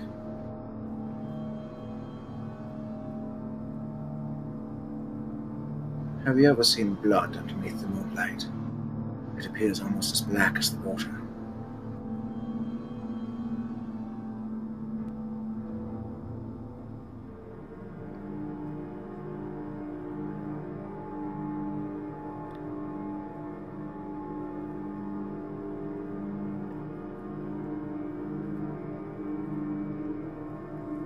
I'm just thinking right now if we'll get a response or not.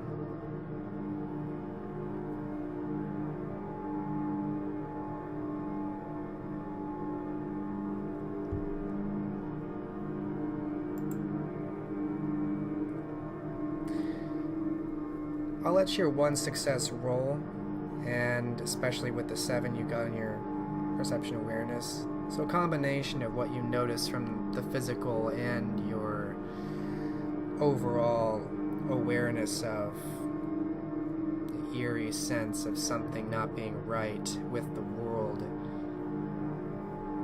Whatever presence you were detecting starts making its way back down the dock away from you, back towards the city, leaving you in response to your words. No need to be frightened. He'll speak out to the darkness. There's much we could learn from one another.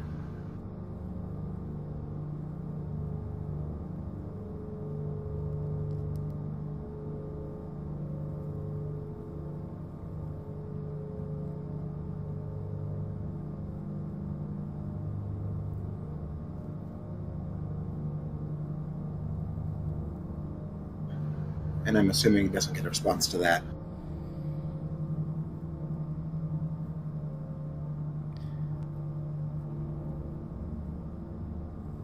I'm gonna say no, not right now. If that's what you're saying, then probably not. Some other time, then. Do be sure to seek me out.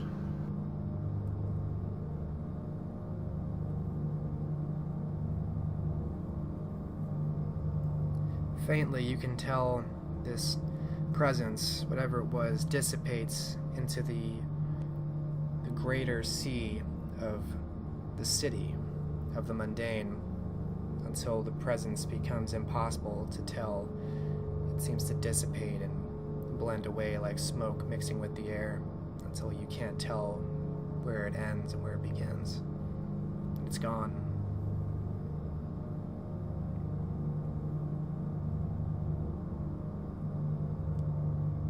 You think you are left alone, truly alone now. That suits him just fine. He'll take a deep breath, taking in the sea air with his preternatural senses, enjoying the crisp air here, and all the smells of the London docks, good and bad. And that's where he'll stay for a while. Alright. The scene fades on Nicholas Ridley enjoying the many scents, good and bad, of the London docks. And as the scene fades on that, we will end the scene here, and we will pick it up again next week.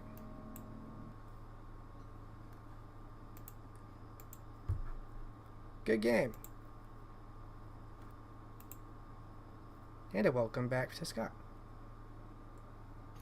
Huzzah. Huzzah! I feel bad for poor Robert, though. Make one little mistake. This can be fixed. It's all fine. It's all gonna be fine. This is fine. Everything is fine. Come join us. Join the rebellion train. Then you can kill them all.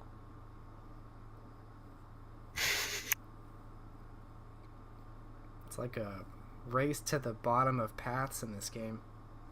Slowly, Yes, it is. Yeah, pretty much is. one by one, Judith will convert them all.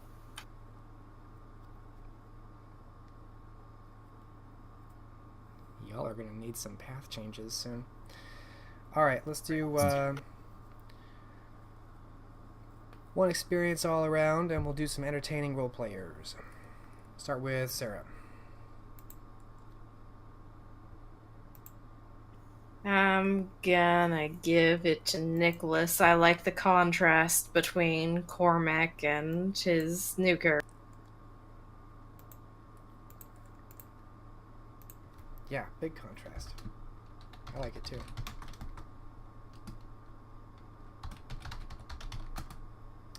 And Nicholas.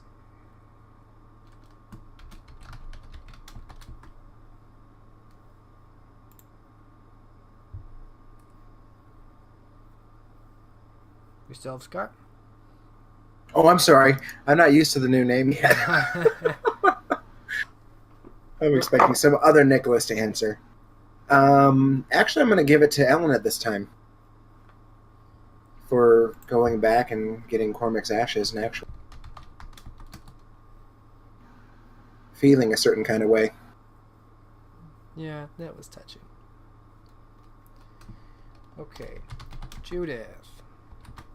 I'm also going to give it to Elined, but more for following Judith's lead into the nethers, as it were.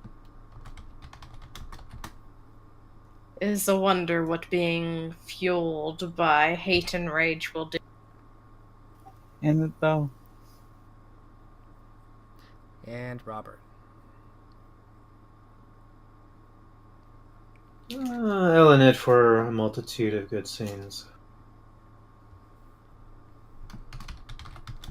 Yep. Definitely agree. Alright, great. Like I said, one all around. And we'll pick it up again next week. Good night. Cool. Cool. Good night. word.